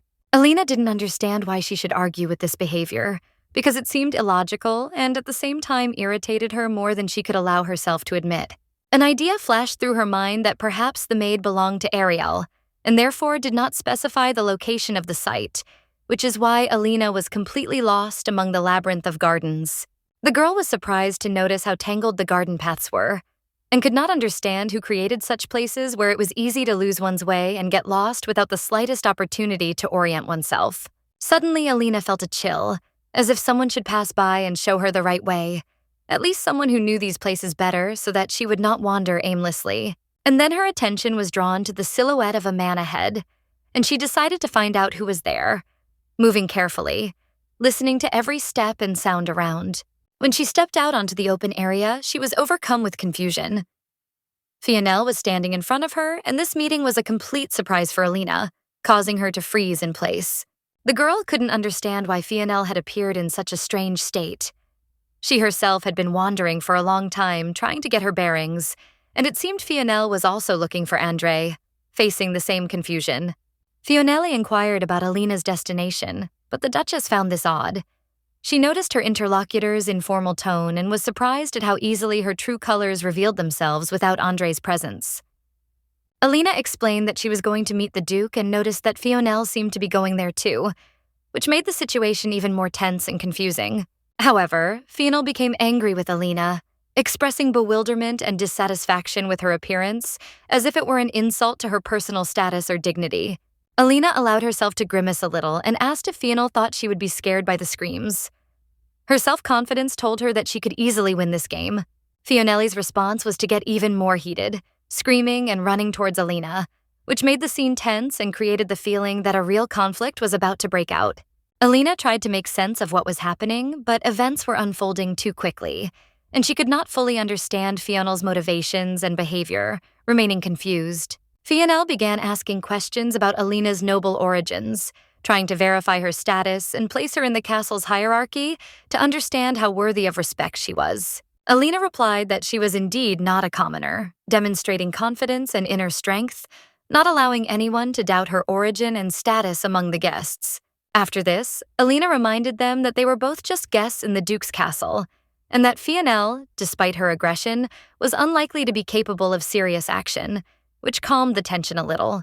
Fionel tried to determine whether Alina had wealth or influence in the city, as if assessing her resources and capabilities to determine how to interact with her further.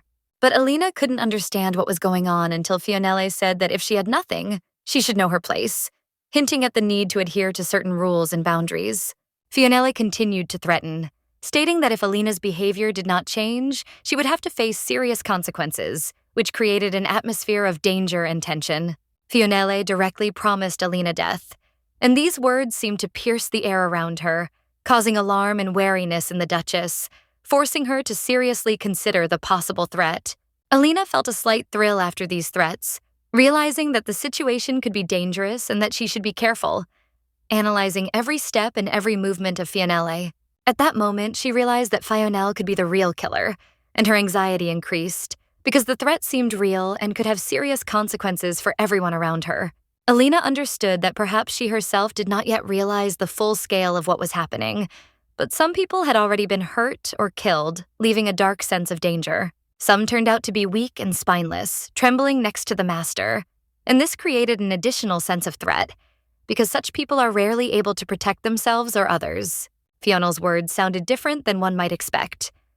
They carried a sense of strength, determination, and a threat that hung over Alina, forcing her to be on guard and not let down her guard. In the very center of the deserted labyrinth, Alina Duke stood alone, unarmed, feeling a slight tension from the surrounding silence and the possibility of sudden danger. Before her stood a murder suspect whose eyes glittered coldly and whose movements were alarming. Every minute could be critical. She understood that she could not act recklessly, otherwise the situation would get out of control and the consequences would be irreversible for both parties. Any wrong move could lead to tragedy, and the thought of someone's possible death made her freeze in place, pondering every step.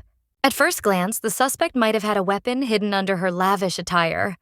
A small knife would have easily escaped notice in this strange world. On the other hand, their physical parameters were very different, and this gave Alina at least some hope of an advantage in the event of a conflict. Thanks to the little martial arts knowledge she had gained in her home world, Alina knew she had a chance to defeat Fionel if she acted carefully. Fionel seemed to not expect resistance, acting casually, but Alina needed to be prepared for any turn of events. There was a possibility that she was not alone here, and that the minions hidden in the depths of the garden could suddenly appear, changing the balance of power. Suddenly, the feeling of being surrounded became too clear. Alina realized that she could be completely surrounded by enemies if she did not show determination. Then she heard a voice and turned around, tensing, waiting to see the source of the sound and assess the threat that might appear. The Duke met her from behind, and she immediately threw herself into his arms, feeling a sudden sense of relief and protection in his presence. Alina's heart filled with joy.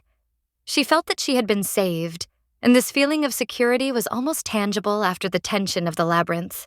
She wanted to understand where the gentleman had disappeared to earlier, because the fear she had experienced had left a strong mark and a desire to be near him.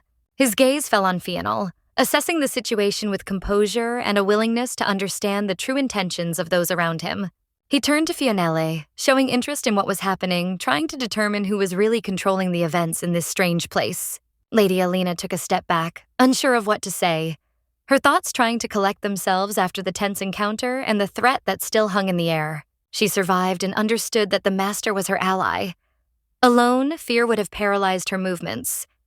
But now there was a protector nearby, giving her strength. Alina felt that a special aroma emanated from the gentleman, filling her with emotions and giving her confidence, as if the atmosphere itself supported her. Relief gradually replaced anxiety. She began to feel safer, as if the fog of fear was gradually dissipating, leaving room for control over the situation. Now it was time to gradually come to my senses and evaluate whether it was worth starting my own game, thinking through every step and anticipating the possible actions of my opponents. With support behind her, her fear faded. Alina understood that her gentle yet decisive energy could prove a powerful weapon in her game with Fionele. She spoke of how close she had come to death and heard Fiona's warning that she would strike if Alina got too close to the master, adding to the tension. Alina began to cautiously approach the master, sensing the injustice of the situation and the desire to be close. Realizing that her desire for protection and closeness was natural, the Duke stood in complete bewilderment, watching their behavior, and could hardly believe that such individuals as they were before him. Both girls tried to appear sweet and innocent, but at the same time they constantly argued with each other, demonstrating their irreconcilability. The situation was becoming increasingly unpleasant, and it was impossible to call what was happening something pleasant or adequate. The Duke nearly lost his balance from the chaos, and the girls continued their quarrel, oblivious to everyone around them. This confrontation could continue indefinitely unless someone intervenes and puts an end to it. Player Andre seemed to have exhausted all his strength, and it was time to move on to the decisive moment. Alina told the gentleman that she felt tired and cold. The fatigue was becoming almost unbearable. Her intention was to find the training ground where Andre was located in order to continue her actions. But having lost her way, she wandered for a long time and was so tired that she wanted him to simply take her in his arms. The Duke wasted no time and without hesitation lifted Alina into his arms, helping her regain her strength. Fionel was completely horrified, wondering why the Duke hadn't picked her up instead of Alina. He explained that even people need rest and asked to take her to her quarters so that she could recover. Alina won this little fight and told Andre that she had received a death threat. She added that Alina should stop playing with Fionel since she does not obey anyone in this situation. It also became clear that Alina could die if she continued to act in the same spirit, and Fionel clearly posed a threat to her. It was said that if possible, they could kill her on the spot. But Fionel doubted it because Alina turned out to be stronger. They grew up in different conditions, and even by their height, it is clear that Alina is more impressive, although the Duke noted that both girls are actually small. Alina admitted that this was true compared to the Duke, and added that if Fionel was the killer, it would be difficult for her to carry out the task herself. Fionel would likely appoint someone to do the job, which was scary since no one knew what was lurking in the garden and the labyrinth. Alina noted that she was afraid of the possibility of dying, but ultimately overcame her fear in the situation. She also noticed that the gentleman's answer was too simple, although she herself was almost on the verge of death. This happened often, and there was no point in expecting anything more. Alina didn't ask for much. She just wanted to be paid enough. There was no need to worry about this, and since he had nothing more to say, Alina quietly returned to her room, feeling slightly anxious but still calm. She appeared there, trembling in his arms, stepping noisily and attracting attention, as if the whole atmosphere around had suddenly become tense. If she decided to go to sleep in her own room at night, it would look strange, as if someone had disturbed the usual order, and she felt a little embarrassed. Back then, it seemed sensible for them to sleep together to avoid misunderstandings and maintain warmth between them. It created a feeling of safety and ease, as if the world around them ceased to matter. He was stunned by this unexpected proposal, unsure how to react. All his usual confidence seemed to melt away, leaving in its place doubts and a strange, difficult-to-contain anxiety. They both felt a sudden tension, as if the air around them had grown thicker and denser. Their hearts began to beat faster, and their inner state told them that any moment could change their intimacy and understanding of each other. The maids arrived promptly, offering assistance and advice on how Lady Alina should prepare for bed. Their attentiveness promised a peaceful night free from unnecessary worries, maintaining the comfort and harmony of the room. Alina didn't object and felt pleasure at the thoughtfulness shown. This attention warmed her beyond ordinary comfort, filling her heart with quiet satisfaction and a sense of special affection. She was surprised by such meticulous preparation and decided to ditch the dressing gown, finding it amusing and unusual. Everything around her seemed strangely alluring, as if the ordinary order of things had been turned upside down before her eyes. They couldn't understand her refusal, as they had been trying to choose the best outfit. It was designed to highlight all her assets and captivate his lordship, but her love of freedom and independence made this wish pointless. The maids believed that she had nothing to be ashamed of because her body was beautiful, and it should be revealed so that its beauty could be revealed in its entirety. Alina just wanted pajamas, and the conversation turned to the fact that she would look great even in the simplest clothes, which calmed her down a little. They claimed that the gentleman would become aroused by just one touch, but she remained calm and ready to simply go to bed peacefully. It all came down to one thing, and despite their wishes, Alina was better off staying with someone than being alone or worrying about Fionele. She asked why everyone was so excited, thinking that this was not his first night, but the maids explained that in fact it was all a first. Alina was surprised because it was the first night with his appearance, and she believed that trust in him had been built over centuries, despite numerous court rules.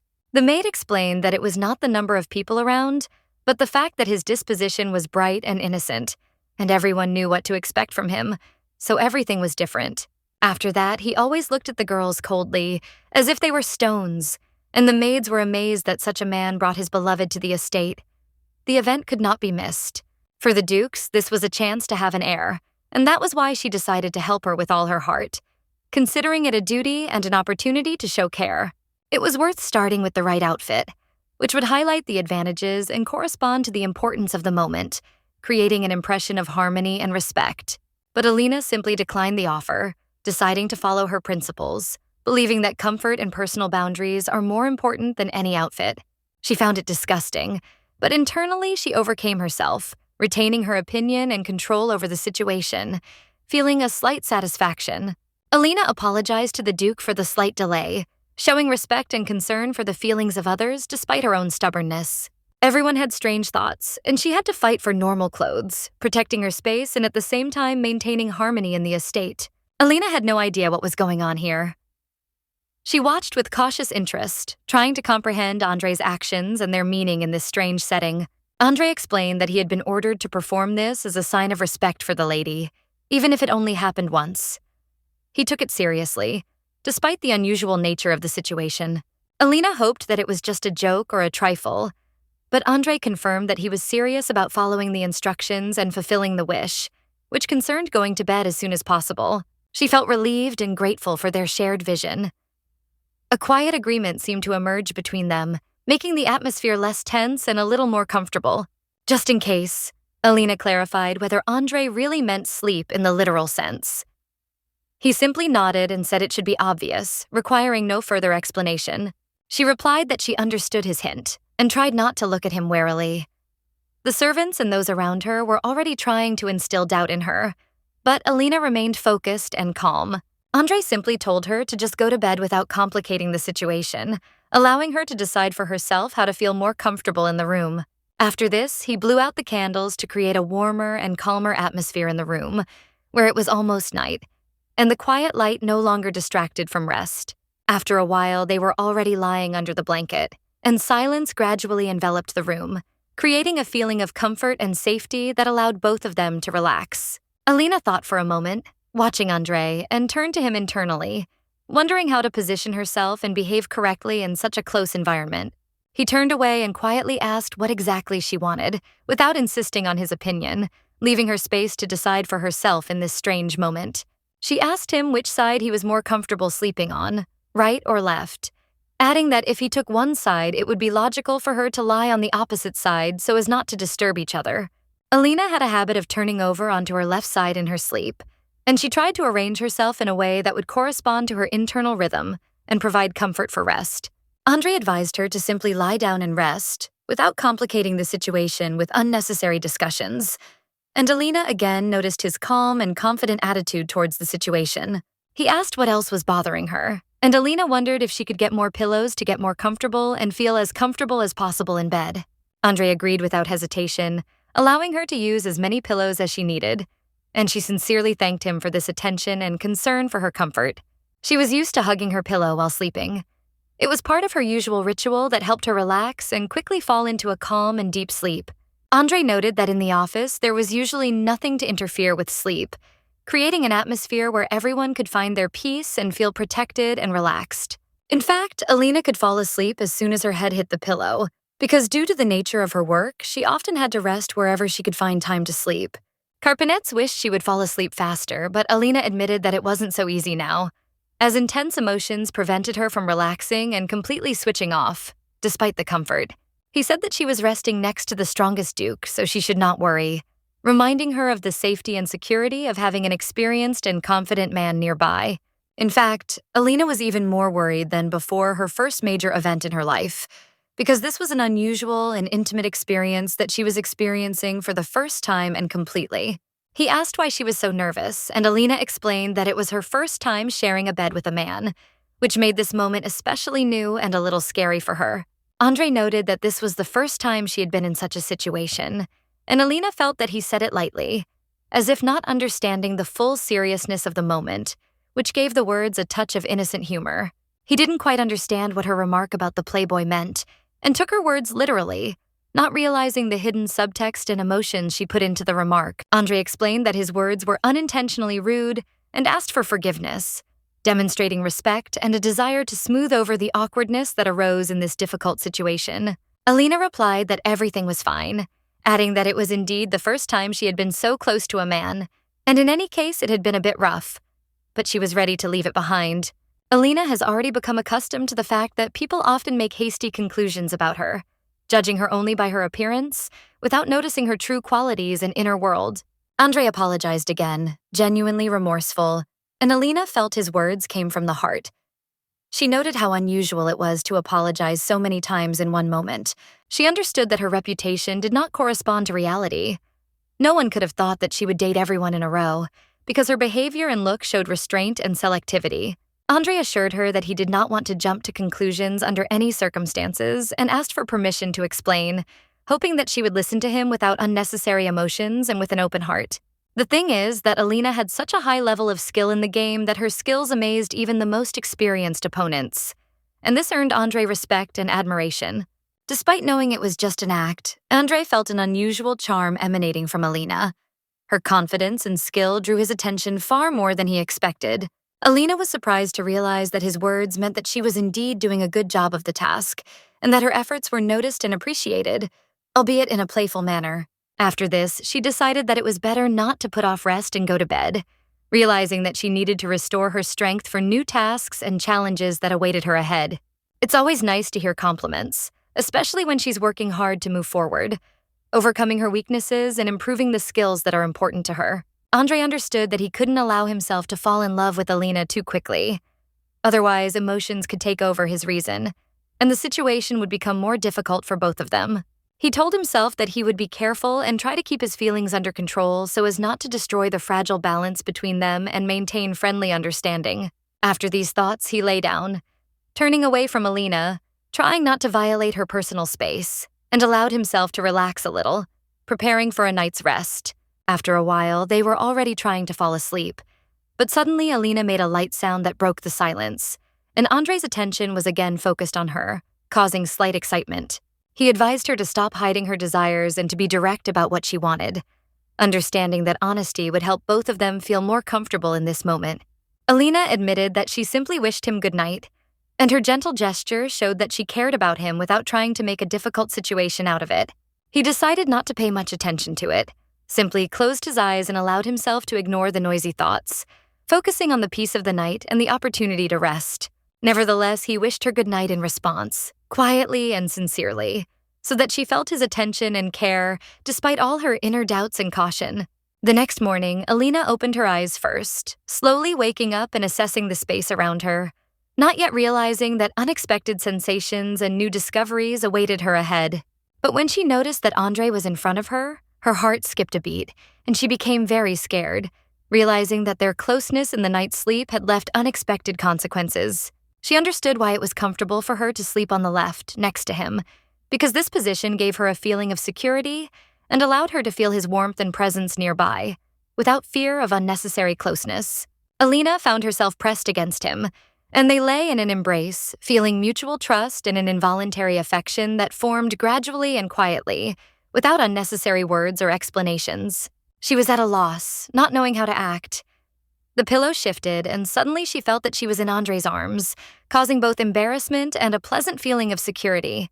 Despite her embarrassment, his embrace was so warm and strong that it seemed impossible to get out. She knew she had to do it before he woke up so as not to give herself away. But suddenly he also opened his eyes and watched her closely, which made her even more awkward. And she felt that the situation was going beyond the usual calm morning. He carefully watched her every movement, and Alina found it increasingly awkward and difficult to maintain a natural posture, as if every movement was under the control of his gaze. She tried to carefully turn around and free herself from his embrace, trying to regain her space and feel the independence that was so important to her at this moment. After that, she pressed her face into the pillow, trying to hide her embarrassment and calm down, trying to restore her inner balance and not show Andre how confused she was. He quietly said that he understood that she was not sleeping, and his words sounded calm, without reproach, simply as a statement of fact, forcing Alina to admit the truth and feel a slight tension. So she stood up and admitted that she was indeed awake, realizing that honesty in this situation was better than trying to hide her feelings and thoughts, which were too obvious. Alina explained that she preferred to sleep on the left, and he replied that he would remember this, showing that his attention to detail and concern for her comfort continued despite all the awkwardness. Lady Rosalind was due to arrive soon, signaling the start of a new event that would change the atmosphere and add fresh emotions to their morning, preparing Alina for new events and encounters. Alina noticed that Andre had mentioned her affiliation with the Teolin Marquis family, and she wondered how much more serious this rival was compared to Fionel, assessing the possible consequences.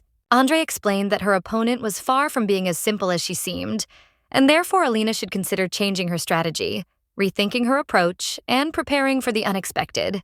Alina noted that Andre came out to the gate to meet her personally, and this made her uneasy, because he and Fionele had limited themselves to just a greeting at the front door and quickly hurried inside. For most guests, such displays of etiquette are normal, but in Fionel's case, the situation is special, and every gesture takes on additional meaning in the eyes of those present. Fiona arrived with him, also coming to greet the lady and believing that their meeting would be a joint one, which further emphasized the status and attention paid to Alina. It seemed that Andre did not like this at all, but he had already been informed that the lady had arrived, and he could not change the situation by remaining reserved and observing formalities. A lady with blonde hair appeared before them, whose appearance immediately attracted attention and created a sense of an important event, emphasizing her status among the guests. She apologized for appearing without an official invitation, trying to soften the formality of the moment and show respect for those present and for Alina. The gentleman noted that he had not seen this lady for a long time, and her visit was an unexpected but significant event that aroused the interest and respect of all those present. Rosalind admitted that she missed him very much and that her arrival was spontaneous. She had not had time to warn him in advance, apologizing once again for the possible breach of protocol. Fionel noted the lady's cunning as she flew in immediately after hearing of Fionel's plans to leave, demonstrating her ability to act quickly and decisively. Rosalind then turned her attention to Fionel, bringing the conversation into a more personal direction and emphasizing the dynamic between them, as well as their reaction to the sudden arrival of the guests. Rosalind emphasized that everyone was very surprised by her visit, especially Lady Helen, whose reaction was noticeable, and the attention paid to her became the center of discussion among the guests. Lady Helen failed to show up at the party and did not notify anyone of her absence, which was perceived as extremely tactless behavior and a violation of etiquette. She attended the tea party without warning anyone in advance, which added to the tension and discontent among those present, demonstrating a lack of politeness. Rosaline effectively portrayed Fionele as someone who disrupts other people's events, emphasizing the importance of following the rules and techniques of a true lady. It was the right moment to appreciate the skill of a true lady, to demonstrate good manners and the ability to behave correctly in any unexpected circumstances. Since Fionel is too straightforward and simple, she noted that their relationship is not so close that Rosaline would be very worried about her actions and visits. In Fionel's opinion, there was no need to expect any particular reaction, since the path she had taken did not require such worries and excessive attention from Rosalind. Rosalind explained that deep down she was worried about Fionel and wanted her to remain safe, away from any possible trouble or unwanted attention. The main purpose of Rosalind's visit was to express her condolences on behalf of the capital's nobility, emphasizing respect and adherence to traditions in such a situation.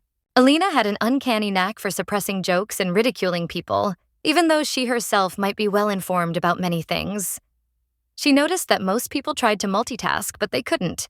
Fionelli noted that despite all her activity and desire to get a lot done, others were doing extremely poorly, as if they were losing control of what was happening and making mistakes at every step. Rosalind admitted that she hadn't noticed anything like that, because she herself was different. Her character and approach were different from Fionel's, and she didn't pay attention to the little things that her friend noticed. After this, Rosalind turned to the fair-haired Andre. She believed that since the formalities had been concluded with the greeting, it was time to ask permission to enter and be present in the room. Alina felt completely out of place, like a nobody. Or perhaps her gaze and presence at Rosalind's were merely decoration. She stood shoulder to shoulder with Andre, feeling alienated. Rosaline, watching Alice, thought she couldn't yet be considered a serious rival, but first it was important to be attentive and focused. She also noted that it was time to think about breakfast and get her thoughts in order. Rosalind looked at Alina with slight disdain, as if assessing her shortcomings and imperfections, which were immediately obvious and left no doubt that the girl had not yet become accustomed to the Duke's company. Then she turned to Andre and asked who this girl was who suddenly appeared in their company and attracted attention with her presence and unusual behavior. Andre explained that this was the one he'd picked out and brought home. After these words, Alina was forced to introduce herself, doing so with restraint and without unnecessary emotion, so as not to seem intrusive. Rosalind admitted that she was hearing this name for the first time and wanted to understand what family Alina came from, since origin and family connections were of great importance in the Duke's circle. Alina replied that origin doesn't matter. Personal qualities and direct interaction are more important than pedigree or connections, because that's what determines respect and trust. Rosalind was surprised that the man who was next to the lady did not even pick up the fallen handkerchief.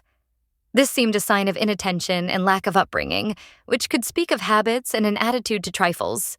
Andre noted that the girl was useful, and Rosalind added that it was precisely because of her usefulness that he had given up on marriage several years ago, valuing the practicality and usefulness of the person next to him, and not just formalities. According to Andre, if his wife was as useful as a hunting dog, he was prepared to marry many times. This showed that a person's worth was measured by their true usefulness and dedication. The conversation revolved around usefulness, like training a hunting dog.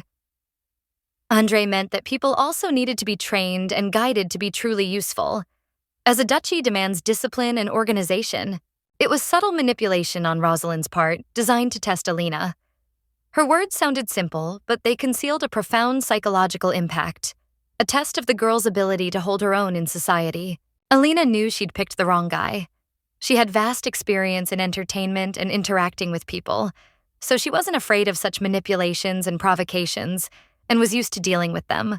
She expressed bewilderment that such a beautiful girl needed training and guidance like a hunting dog, which seemed strange and even offensive to her for someone who was outwardly fragile but strong in spirit.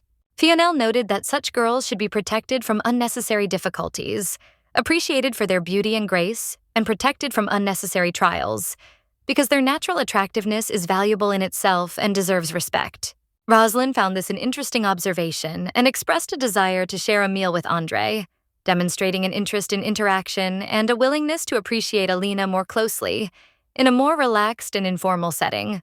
Andre agreed without hesitation, but Rosalind clarified that she wanted to eat specifically in the company of this lady, as if testing how Alina behaved in a more intimate and personal atmosphere among influential people. The situation resembled a duel. The tension between them was clearly palpable, but Alina immediately agreed, demonstrating courage, determination, and readiness for the trials that the Duke's company could present. She realized that she was beginning to socialize and get used to the Duke's world, understanding the rules of behavior, influence, and the subtleties of relationships, gradually turning from an outside observer into a participant in events. Andre announced that it was time for him to leave, ending his presence in the room. His departure signified not only a physical shift, but also a shift in the dynamic between those present, giving them space to interact. Fionel hurried after him, trying to continue the conversation or get his attention, but he said that today was okay and wished everyone a good day, demonstrating his concern while setting boundaries. Suddenly, Fionele started screaming very loudly. Her reaction was sharp and unexpected, as if the internal emotions and tension that had accumulated over the day found an outlet through a loud and emotional outburst. All of this greatly irritated Alina, and she wasn't at all thrilled. She'd been patiently waiting since yesterday, and now she faced a tedious wait until dinner, which filled her with inner discontent and anxiety. Alina couldn't help but smile slightly, and even the flowers on her head fell off slightly from laughter, which looked charming. The extra people had already left, leaving her in a calmer atmosphere. Only the sarcastic genius remained in the room, and Alina became curious about how she would behave alone with her, anticipating the unpredictable development of events and internal games.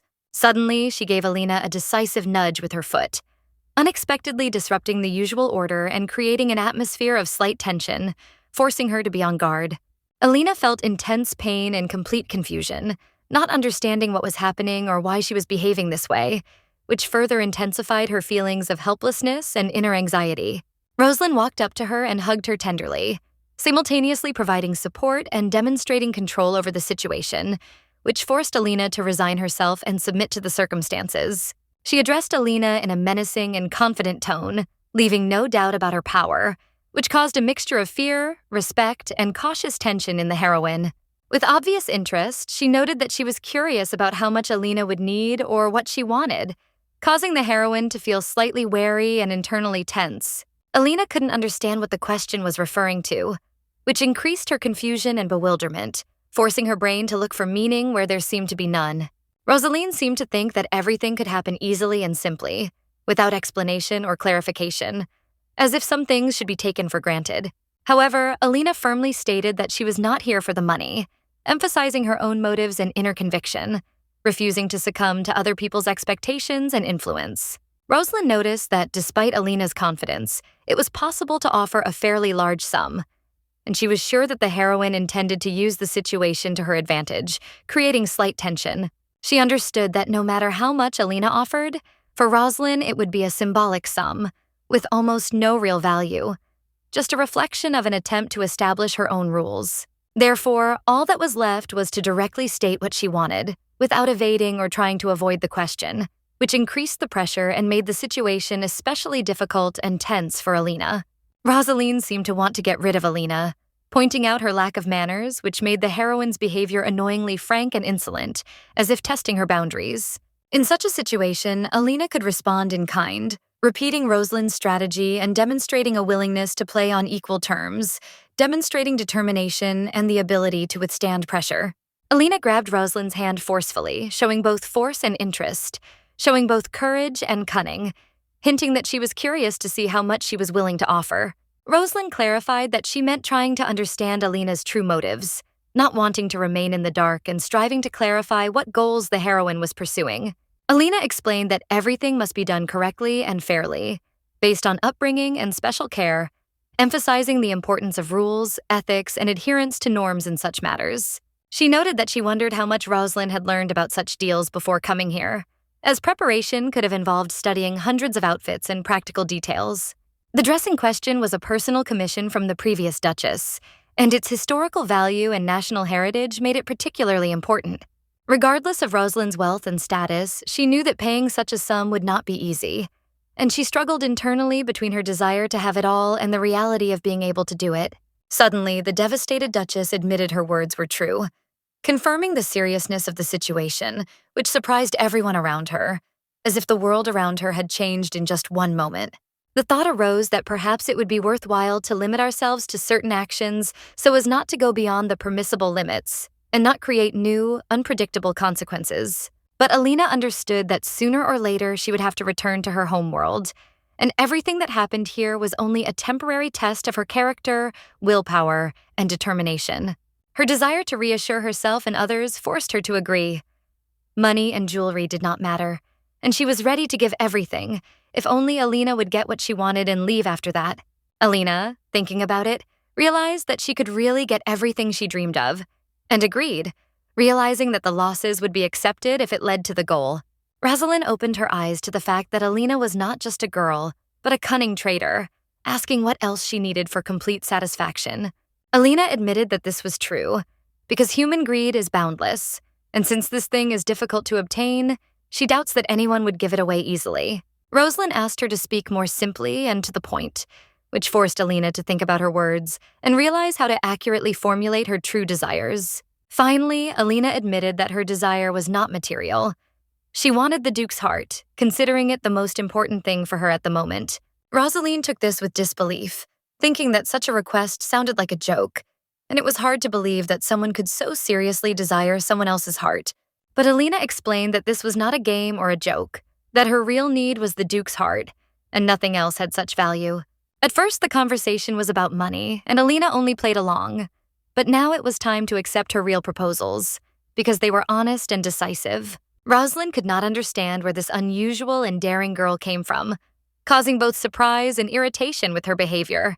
She wondered how Alina, with such courage and audacity, could survive in a world where ordinary people would easily break under the pressure of circumstances. Alina mentioned Ariel, although she called herself greedy. She still tried to stay close to the Duke, understanding the risks, including the threat of death, and boldly went for it. Unlike Fionele, she could not be called stupid, and Alina believed in her safety, relying on the confidence that there was sufficient protection from threats around her. She may have hoped to become a powerful person by using her skills and cunning to achieve her goals, which made her calculating and attentive. Or maybe she was a real killer by nature, and this circumstance made Rosalind the main suspect in her eyes and increased the tension around Alina. In such a situation, it was not important for her to show greed, because the deer did not need money, and her goal was higher and more significant than material values. The Duke's heart remained her true goal, and money, status, and position were already at her disposal, which made Alina's desire more strange and complicated for those around her. She didn't understand why giving up the Duke didn't make her want to get something else, and Rosaline insisted that she didn't need money or status, surprising Alina. Rosalind noted that everything Alina could want could be obtained instantly, and if she wanted, she could become even more powerful than she currently was without any effort. Alina couldn't understand the intentions behind Rosaline's words, because her true goals remained hidden and difficult to assess at first glance. Fionele's goals were clear. To win Andre's love, it was obvious and straightforward, leaving little doubt about her motivations and intentions.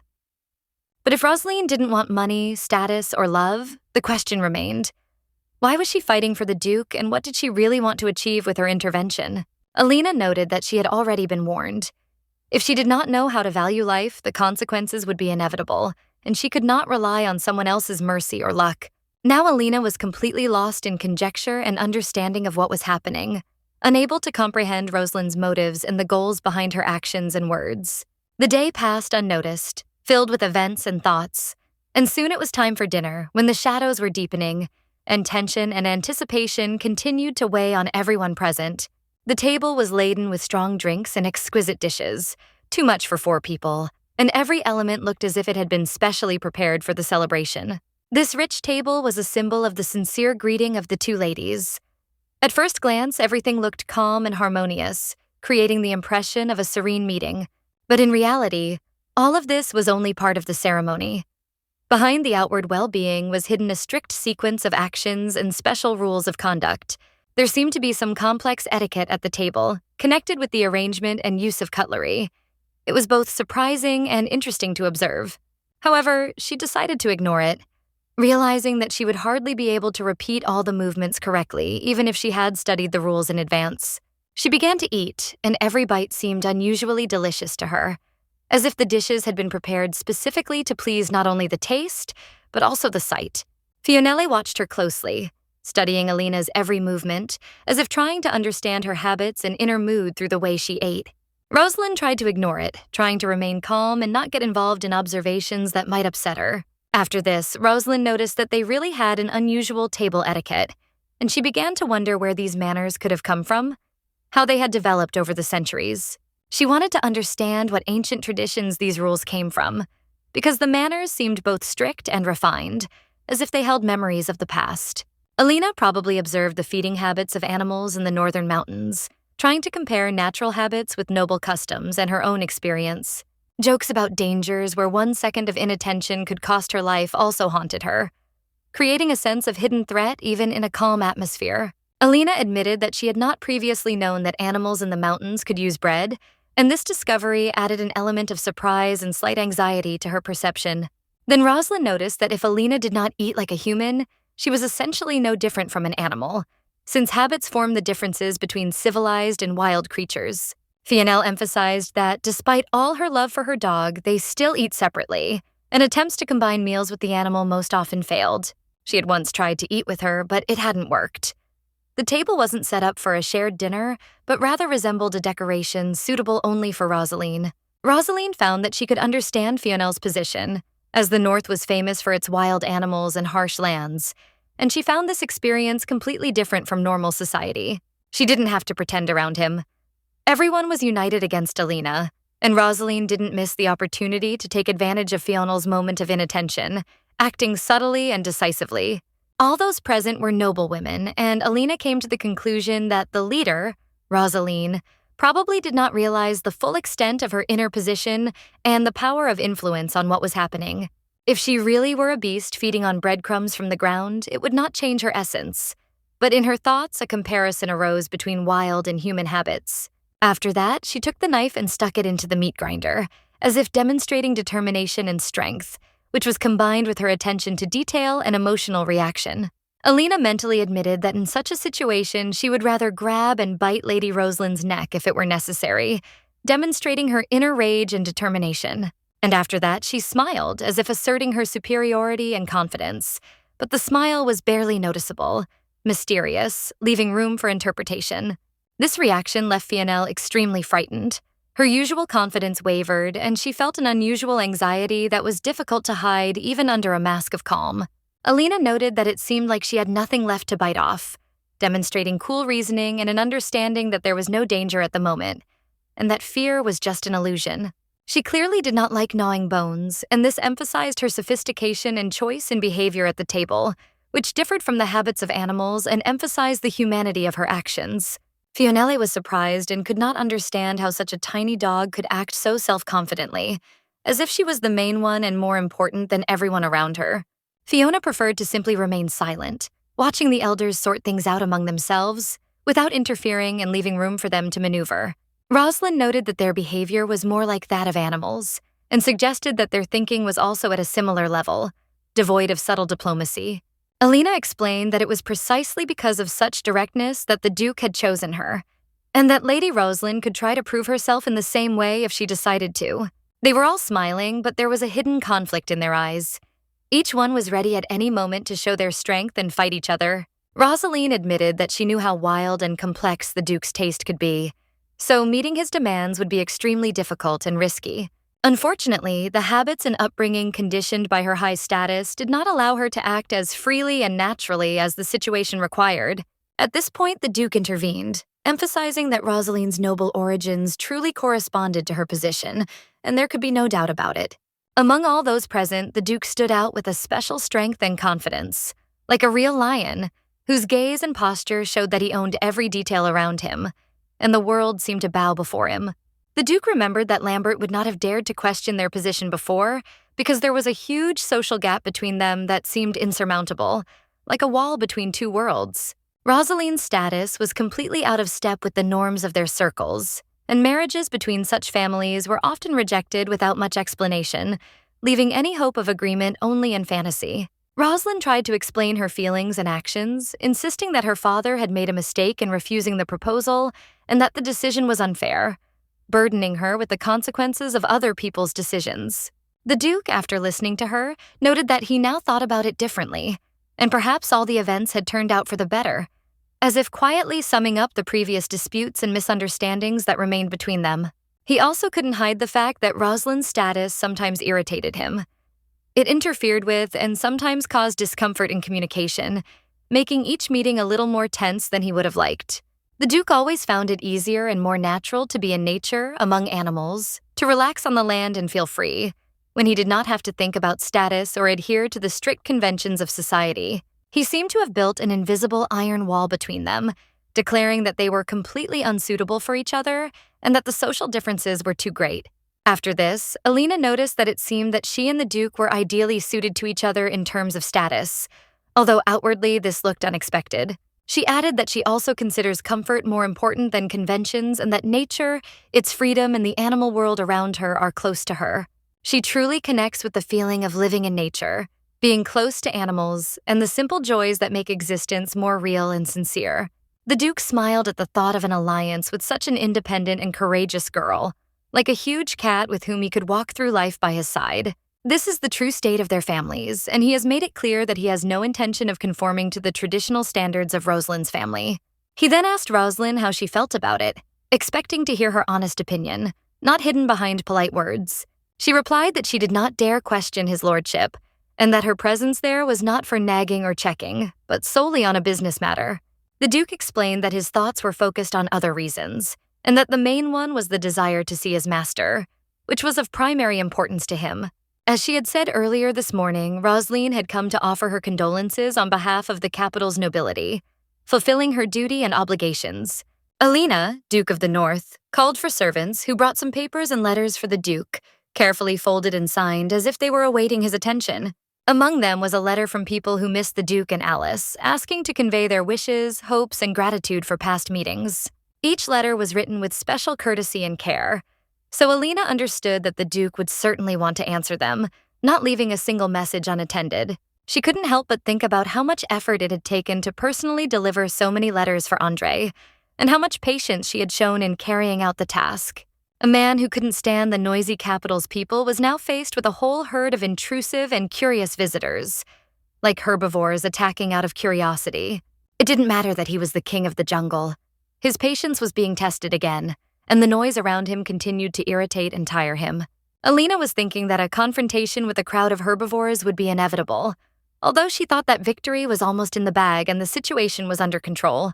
She couldn't have foreseen that such an unexpected ace up her sleeve would appear, which would completely change the situation and force her to reconsider all her plans. This also became a symbol of total defeat. Circumstances were not in her favor, and every step required much more effort than expected. That evening, the Duke sat in his study, lost in thought, surrounded by a silence that seemed strangely tense after the chaos of the day.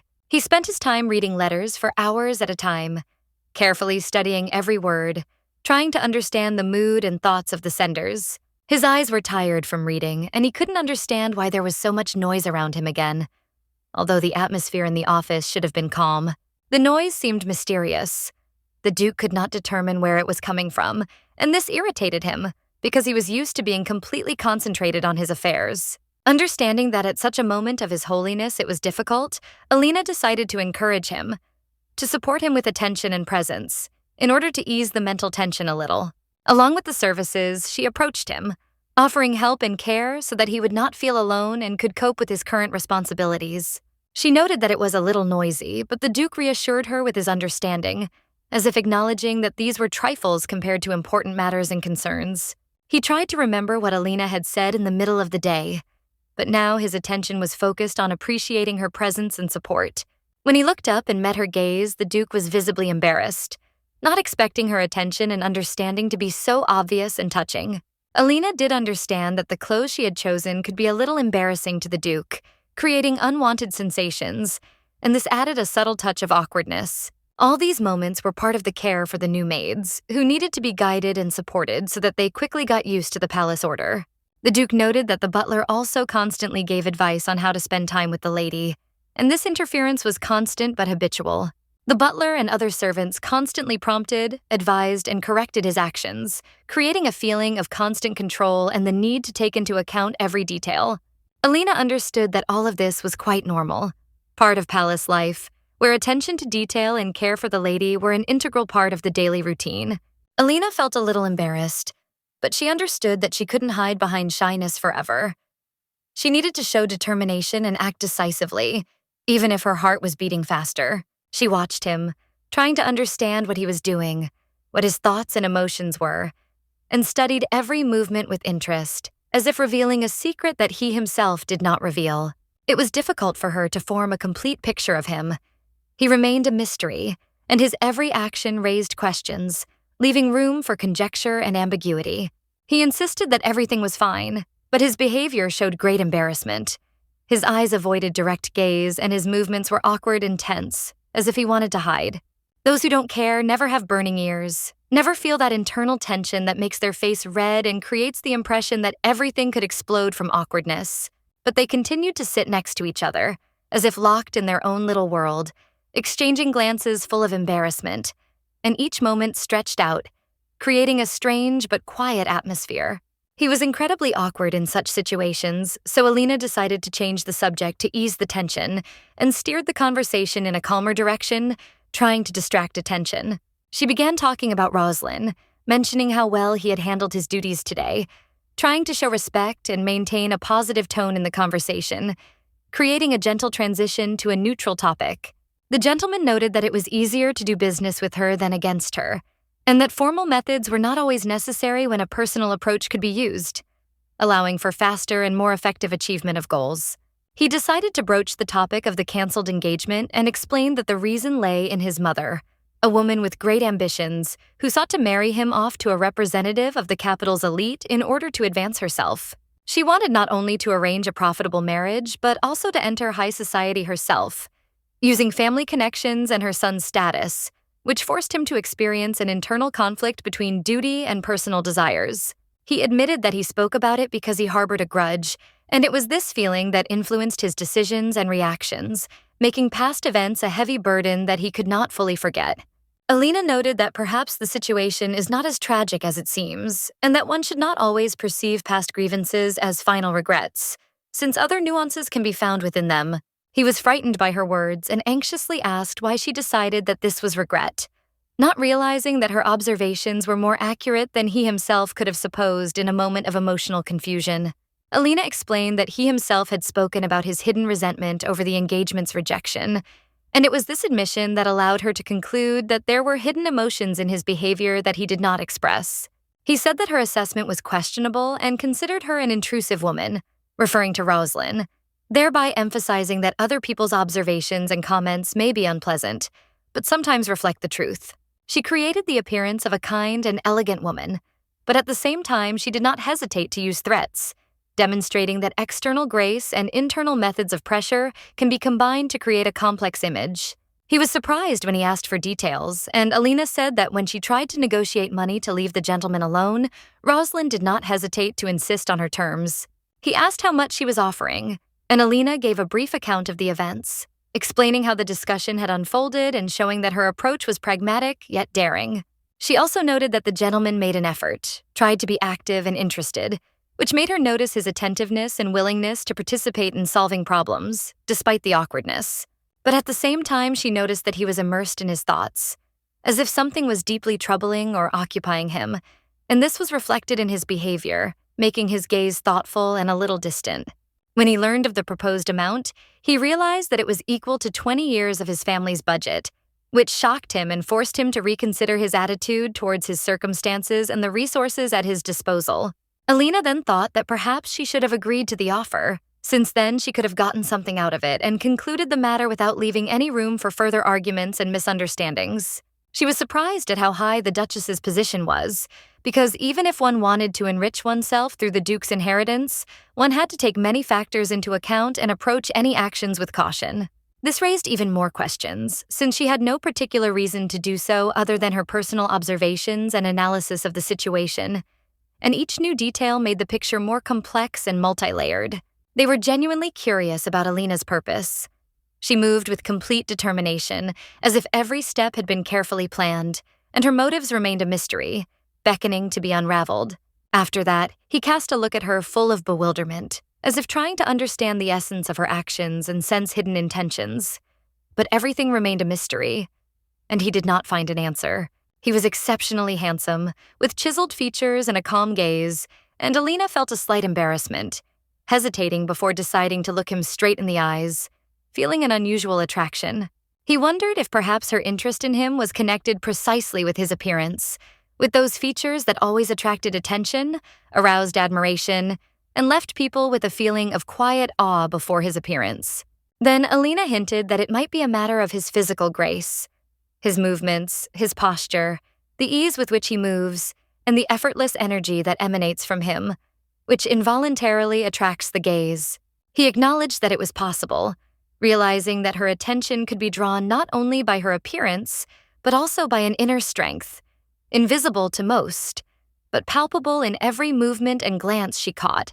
Alina already understood that he was capable of a lot, and this gave her confidence, allowing her to feel like an equal, not being lost in the face of his status and attractiveness, feeling an inner strength that does not depend on position.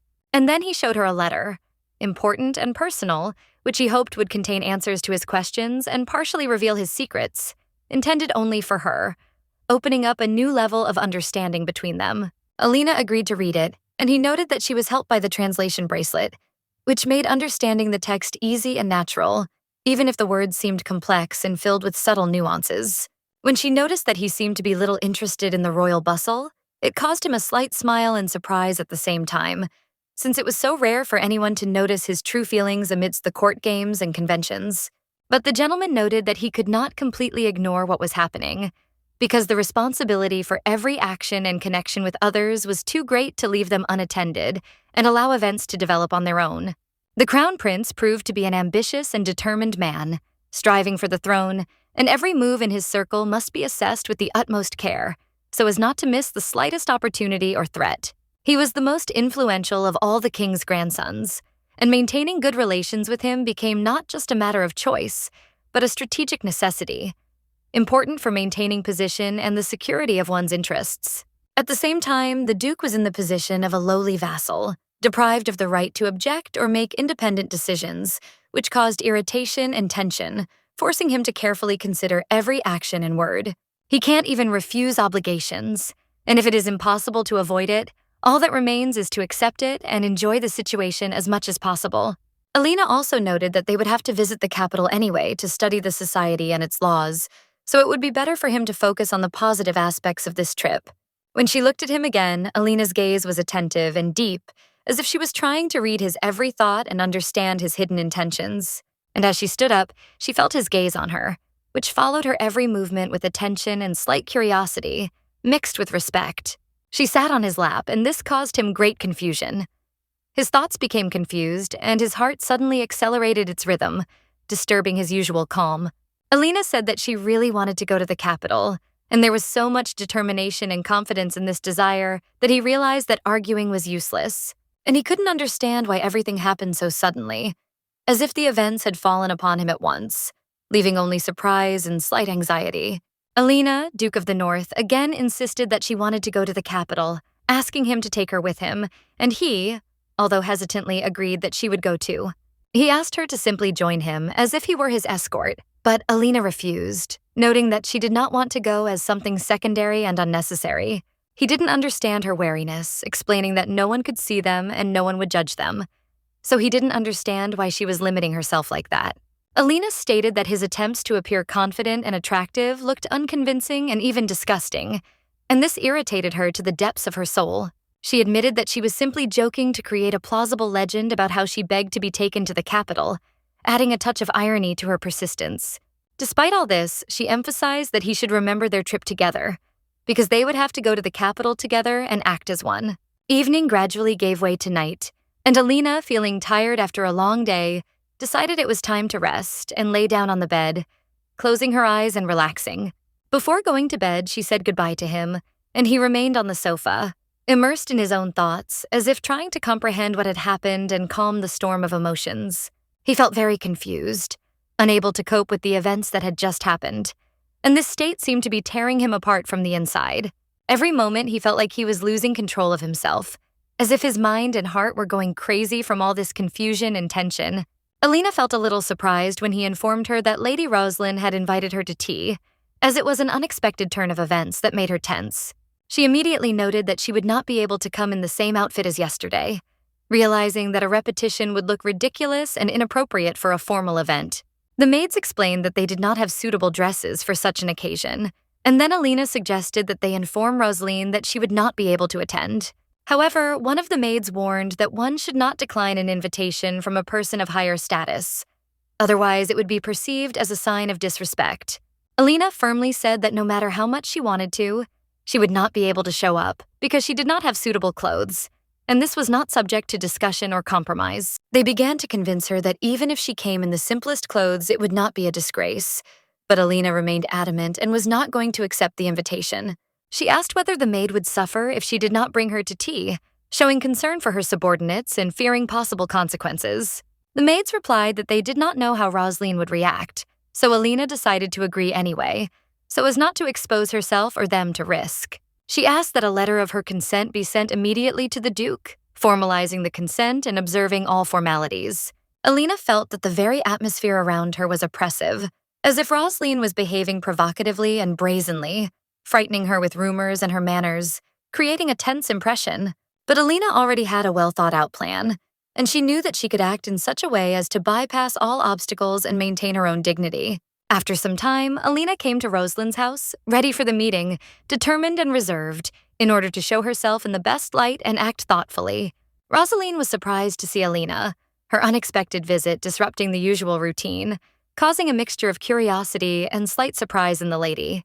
Everyone was shocked to see Rosaleen come to the tea party looking as if she had chosen it purely in defiance of propriety and expectations. Alina noted that Rosalind had insisted on this visit, so she agreed to come, although she herself understood perfectly well how strange it looked from the outside. At the same time, Rosalind made it clear that Alina did not have suitable clothes, and this did not stop Alina from agreeing, emphasizing her readiness for any unexpected events. Alina thought that this was still better than coming in rags, and although the situation was awkward, choosing this form of clothing at least looked neater. She again noted to herself that this was certainly better than being completely unprepared, and that some element of dignity still remained in her appearance. Rosalind admitted that she would have to put up with it, because even rudeness should have its limits, especially when it came to the guest's appearance. Alina replied that there was nothing she could do. She really didn't have any other clothes, and she was forced to appear in the form she had. She added that unfortunately, last night the Duke had torn her clothes to shreds, leaving her with no choice but to appear in that form. The expression on Rosalind's face was indescribable, a mixture of surprise and displeasure that was difficult to hide, and it increased the tension between them. Alina was pleased with herself and allowed herself to imagine any scenes and situations, because in this she found a strange pleasure and a sense of control over the moment. Rosalind claimed that Alina had come deliberately to insult her, perceiving such an appearance as a challenge that could hardly go without consequences. It was easy to tell a vulgar lie with such obvious intentions. Only Rosalind seemed too confident in her interpretation of Alina's actions. Alina explained that she was only imitating her obscenity. If she had observed even basic politeness, Rosalind might have forgotten about previous misunderstandings and disrespect. At the same time, Alina noted that Rosalind should be more attentive to those around her, and take into account that her perception of other people's actions does not always coincide with reality. It seemed like common sense would have been enough to understand this, but there was still tension between them, and every word had its own hidden meaning. They continued to talk, as if competing with each other, constantly interrupting and pushing for new reactions, each phrase filled with inner meaning. Rosalind added that she would soon be leaving, as numerous matters awaited her in the capital, and this meant that meetings with Alina would become rare and difficult. It will be really difficult for them to see each other, especially considering that Alina is a commoner and does not have official status in the capital's upper circles. But Alina said that they would still cross paths in the capital, since she would be going there to celebrate the 300th anniversary of the founding, accompanying the Duke as his partner. Rosalind was shocked and asked again if Alina really intended to go, not believing that this could happen, because such a chance comes once in a lifetime. Alina explained that the Duke was very caring and agreed to her request to accompany him, even when she begged him to take her with him on the helicopter. He immediately allowed it. Rosalind could hardly believe that his lordship had betrayed his own dignity and allowed Alina to accompany him, violating all conventions and rules of propriety. Rosalind's thoughts were full of disbelief. It seemed impossible to her that the Duke had so easily given up his status and allowed such an unusual rapprochement with Alina. Alina smiled, showing confidence, and noted that her Duke would never sell his dignity to a woman he had already possessed, defending his own sense of honor. Rosalind was so angry that it seemed like her rage could burst out, clenching her fists and glaring at anyone who dared to stand in her way. Suddenly, the sound of a door was heard in the room, and everyone felt that someone had entered, breaking the usual order and unexpectedly attracting the attention of everyone present. The Duke appeared before them, confidently and calmly stepping into the room, his gaze immediately stopping on Alina, as if he knew that it was with her that he needed to act. Rosaline didn't expect the Duke to appear at that moment. Her eyes widened in surprise and her heart sank, as if she had a premonition that events would not go according to her plan. From the outside, it looked like Rosaline was making fun of Alina, but the Duke couldn't figure out her true motives, and this added tension to the atmosphere in the room. It was urgently necessary to show that Alina had deliberately ruined the tea party, creating the appearance of her confusion and uncertainty in order to increase the psychological pressure on Rosaline. The Duke noticed that Alina was in tears, her eyes shining with fear and anxiety, and this made it clear that her plan had begun to work, causing internal irritation in Rosaline.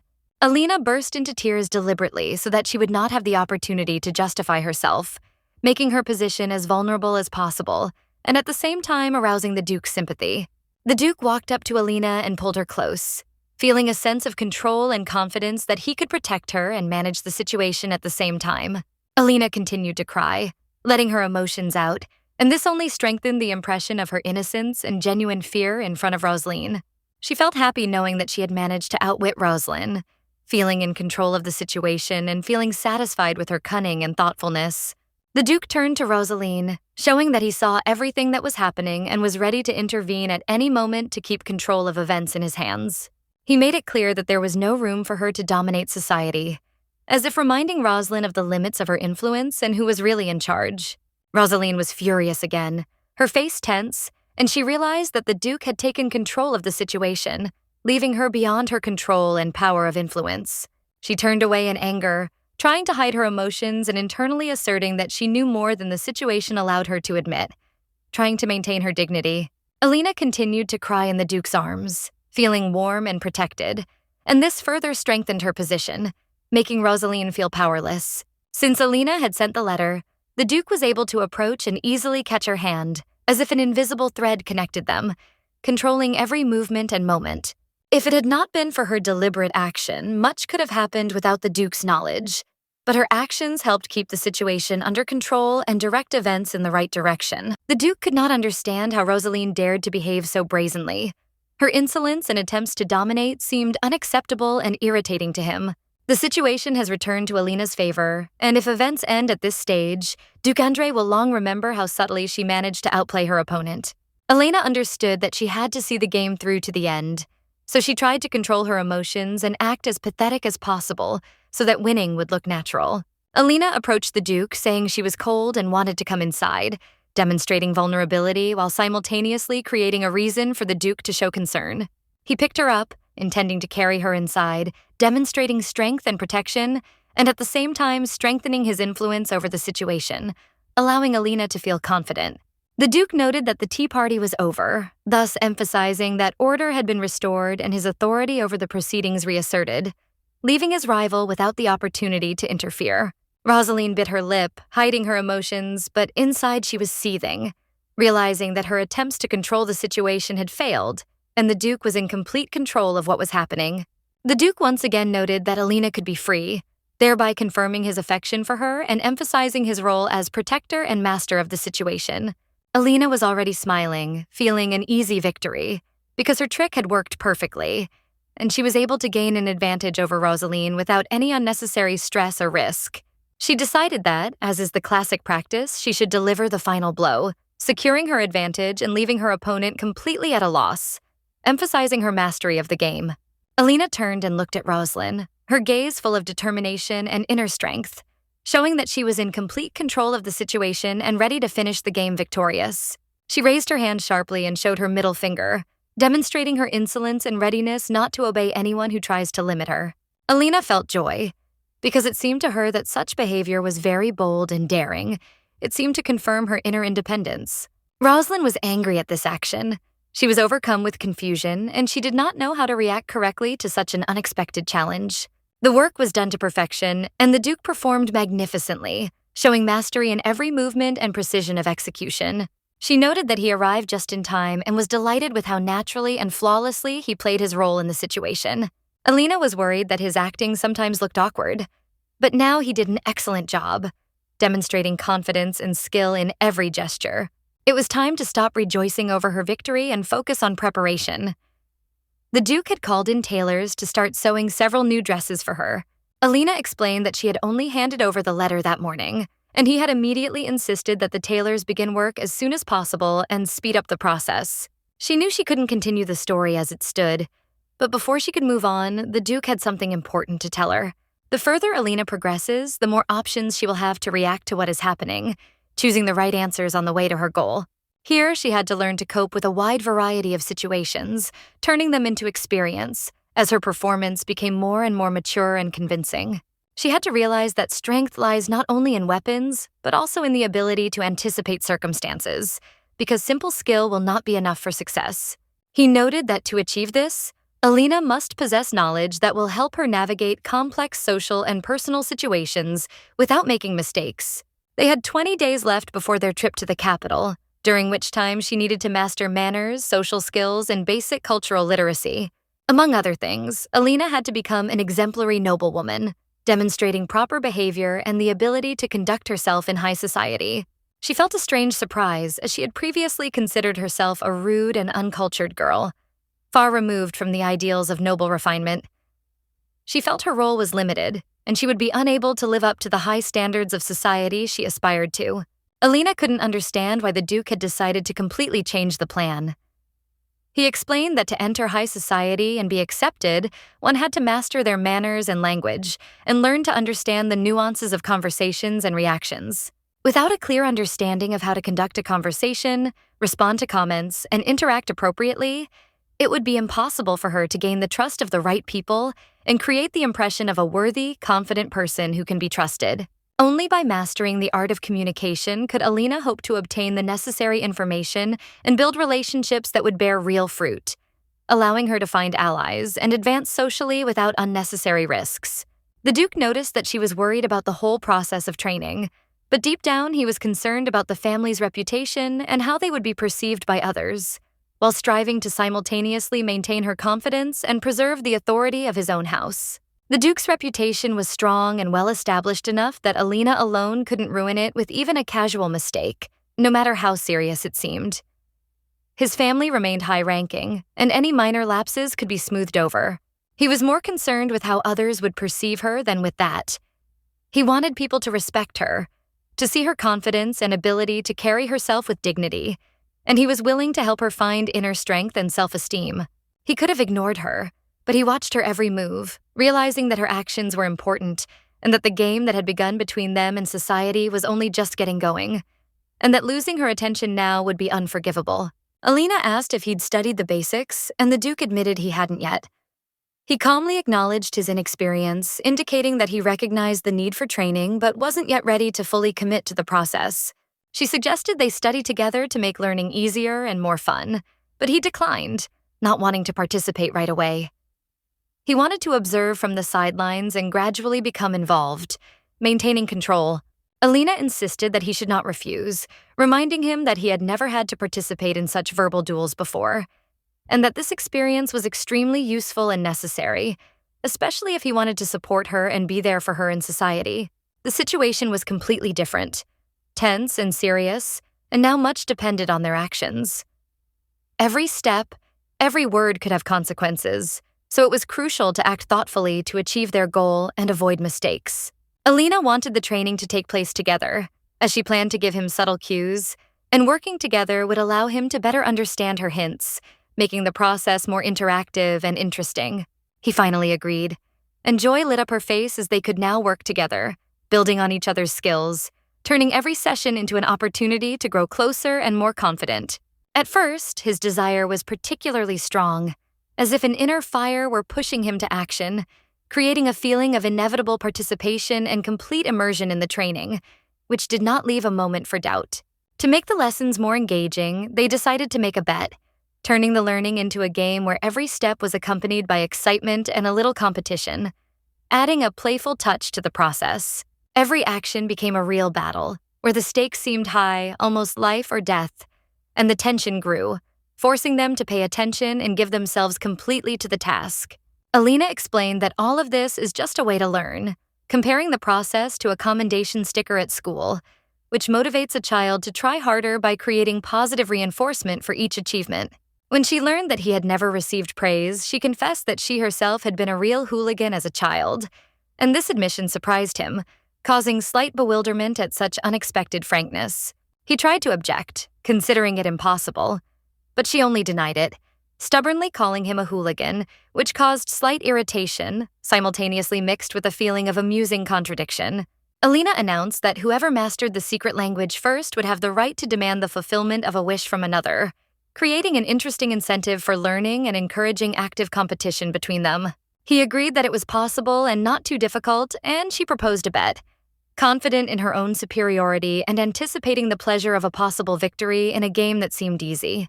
However, she was firmly confident of her own victory, and the Duke gladly accepted the challenge, rejoicing at the opportunity to test himself, to check his own strength and skills in the context of a joint lesson. Alina reminded him that studying is a shared experience, and it's important to support each other, not forgetting about mutual assistance and teamwork, so that the process is effective and brings satisfaction to both. The loser of their competition had to grant the winner's wish, which added fun and motivation to the lessons, turning ordinary learning into an exciting game with elements of amusing punishment. When the conversation came to an end, Alina was going to work on the belt before the tailors arrived, who were expected in the morning, and it was planned that they would arrive by lunchtime so that everything would be ready and proceed according to a strictly established schedule. He noted that he had already asked the tailors to hurry, reminding them that no one should be delayed and that everything should proceed according to plan, creating a sense of strict discipline and order in the work ahead. No one had the right to be late, and this strict rule added organization to everything that was happening, creating confidence that the process would proceed smoothly and without unnecessary delays, as planned in advance. The tailor suddenly entered the room, announcing that he was ready to begin work, adding to the dynamics and spurring the atmosphere, as it was now possible to immediately move into action without wasting a minute. He greeted the Duke and confirmed that work could begin, demonstrating his full readiness to act without delay and ensuring that all upcoming activities in the premises would begin in a professional manner. The Duke immediately went to the fitting, showing impatience and interest in the result of the tailor's work, wanting to see as soon as possible how the outfits would look and to what extent the master would take into account all the details and wishes. The tailor recorded all the Duke's details and noted his magnificent body, adding a touch of professional admiration to the work and demonstrating the respect for form, proportions, and the features of the figure that were essential for a perfect fit. The Duke watched the tailor's work with curiosity, assessing the progress of the work and wondering how each detail would fit together in the final image, trying to predict the result and the quality of execution. The tailor began taking careful measurements, carefully assessing the lightness of the fabric and trying to figure out how best to highlight the advantages of the outfit, so that each element of the dress would be harmonious and highlight Mrs. Alina. But suddenly the Duke grabbed his hand, showing impatience and forcing the master to stop for a moment, showing the importance of following precise instructions and not wasting time on unnecessary actions that could disrupt the process. He emphasized that the tailor clearly stated that he was ordering a dress, not a suit, and that any misunderstanding was unacceptable, creating an atmosphere of strict discipline and a clear understanding of the task so that the result would meet expectations. The tailor tried to explain that he thought the work was for the Duke, but his words failed to convince those present, adding to the feeling of tension and the need to focus entirely on the specific order. The Duke, suppressing his growing irritation, made it clear that any mistake would be severely punished, as if he was ready to nail to the wall anyone who dared to disturb the order, demonstrating all the power and inflexibility of his character. Alina noticed that the tailor seemed open to everything new. She understood that creative people often live a slightly different life, and this slight whimsy of theirs manifests itself in every detail of their work, making their outfits unique. She added that she was tired of wearing the same thing and wanted something fresh and unusual, so that her wardrobe would include new shapes, fabrics, and ideas that could enliven her look and give her confidence. The Duke, after listening attentively, decided not to disturb the tailor and dismissed him, giving him complete freedom of action. He understood that inspiration requires space, and he allowed the master to immerse himself in the creative process. The tailor expressed his sincere gratitude to Milady for her trust and support, feeling a surge of inspiration. His thoughts were already sketching out future creations that were destined to surpass all previous works and become masterpieces. The Duke turned, noticed the quiet whispers, and cautiously asked why someone was discussing something secretly. His gaze was full of displeasure, as he considered any outside attention unacceptable. Despite Alina's request to calm the tailor down, he continued to watch what was happening closely, like a watchman watching every movement, assessing everything and everyone around him with his characteristic sternness. It seemed to Alina that the Duke himself should have calmed down, but his gaze remained persistent and attentive, studying her every movement, as if he was looking in her for answers to his own questions. He wondered how he could hide his true thoughts by pretending to be completely immersed in his work, although deep down his attention was directed to completely different, more personal matters and emotions. Alina reminded him that there was a mountain of paperwork waiting in his office that required his attention, and that delaying his return could cause problems that were best resolved in advance, rather than put off until later. He offered to help right there, among the fabrics and sketches, and at that moment the tailor announced that all the measurements had already been taken, and they could begin creating an outfit completely ready to embody the Duchess's ideas. The tailor added that he was putting all his skills, experience, and inspiration into creating a dress that would make Lady Alina the most beautiful woman in the entire room, emphasizing her advantages and the grace of her figure. The Duke noted that the master is quite self-assured, but this confidence only invigorates him. His talent and creativity allow him to create outfits that are capable of surprising and inspiring even the most discerning guests. Alina declared that she was ready to trust the tailor completely, as she already felt her own beauty and confidence. Her inner sense of self-worth inspired her, and she knew the outfit would only highlight her natural beauty. In fact, she noticed that the tailor had hardly come into the office for the last few months, preferring to stay close to the process, observing and preparing everything to create the perfect outfit.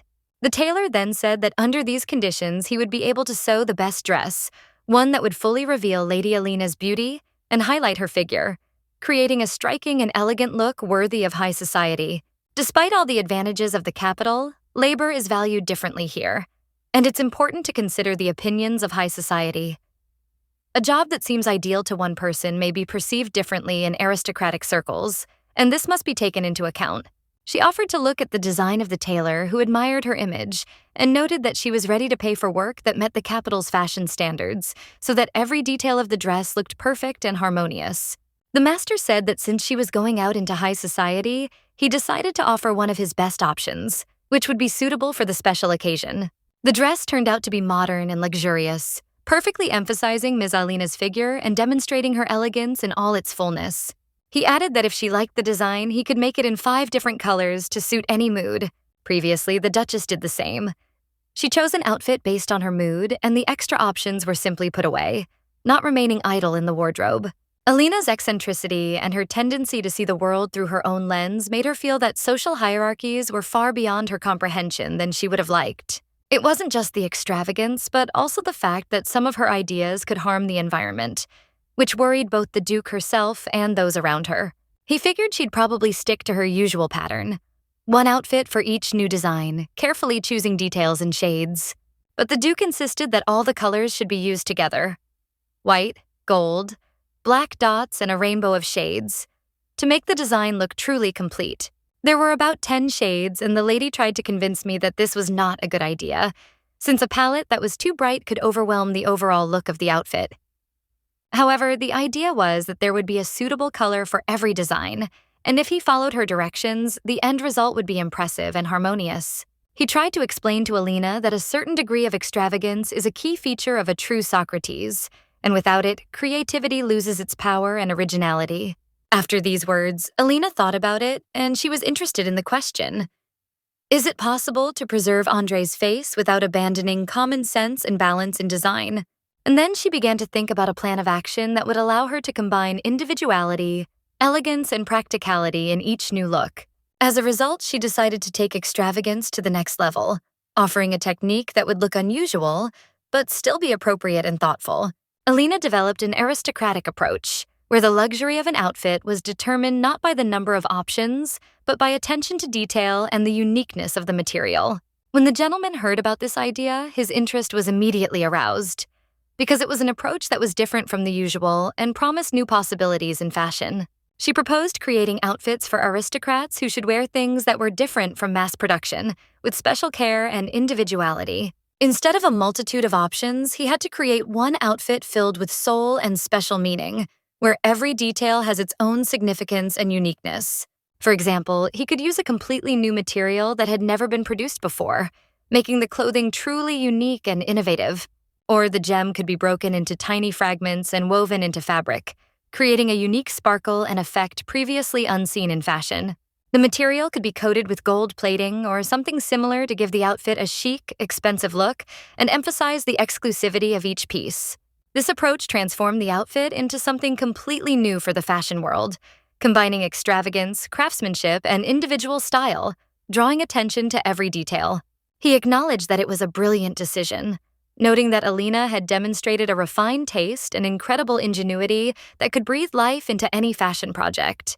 Then Alina, Duke of the North, finally realized that what was happening was real, and her heart sank as she realized the scale of the situation, which required complete dedication and determination. He noted that any attempt to implement the plan would require considerable resources from the master, and this warning sounded like a quiet but stern instruction before starting work. The Duke declared that he was indeed prepared to pay all the costs to make the project happen, and his confidence in this gave strength and determination to all involved. He simply produced gold and precious stones sufficient to cover all expenses, and this immediately showed the seriousness of his intentions. The rest would be left to the tailor, who would have to create 100 variations in 20 days, a task that seemed almost impossible, but required complete concentration. Alina said that if the work turns out to be too difficult, he should immediately communicate this so as not to delay solving problems and prevent breakdowns. The Duke simply called for a servant with money and jewels, handing them over to the tailor to ensure his work, and demonstrating that he was ready to act without delay. He also asked that some of the gold be given to the tailor in advance so that he could begin work immediately and not waste time on organizational issues. When the tailor saw this, Alina's eyes lit up with surprise and admiration because she felt the seriousness of the approach and the luxury that surrounded the process. He said that was enough to get started, and her heart calmed a little, knowing that everything was going according to plan and the resources were secured. Alina Duke decided to agree to the proposed conditions, realizing that this was an opportunity that could not be missed and that the responsibility lay with her. They simply seemed crazy, making decisions and acting so quickly. But there was a certain passion and determination in it that was both fascinating and frightening at the same time. She was not used to this world, where everything moved at such speed and required an instant reaction, and each new step seemed like a test of her strength and endurance. Janet came to the Duke to report on Alina's early progress, and her visit was a sign that the learning process was strictly controlled and important to everyone. He asked how Irina's first training had gone, trying to assess Alina's abilities and understand how quickly she grasped the material and adapted. Things turned out to be so bad that the Duke couldn't even find a way to improve the situation immediately, and Alina was a little worried and confused about it. The woman said that Alina was simply a genius, and this was obvious, considering that she had never studied etiquette before, but quickly grasped all the intricacies of the process. She had no basic knowledge or developed body language, but she instantly grasped all the complexities and subtleties that the teachers tried to explain, amazing everyone. Alina didn't understand why there were two of them, since she and the Duke had planned to study together with their daughter, and this added a slight confusion and doubt to her thoughts. The woman said that this would happen later, after Alina had mastered basic skills, so that the training would proceed gradually and would not overwhelm her at once. There was a feeling of complete condemnation in the atmosphere, and Alina didn't understand why they were looking at her in that way, as if judging her every movement and every emotion. She didn't expect that this lady would become her teacher, and the sudden meeting with her mentor caused a mixture of respect, excitement, and a slight fear of the new stage. The woman was the Duke's second daughter and said she was confident in her ability to teach Alina good manners, preparing to show both strictness and patience.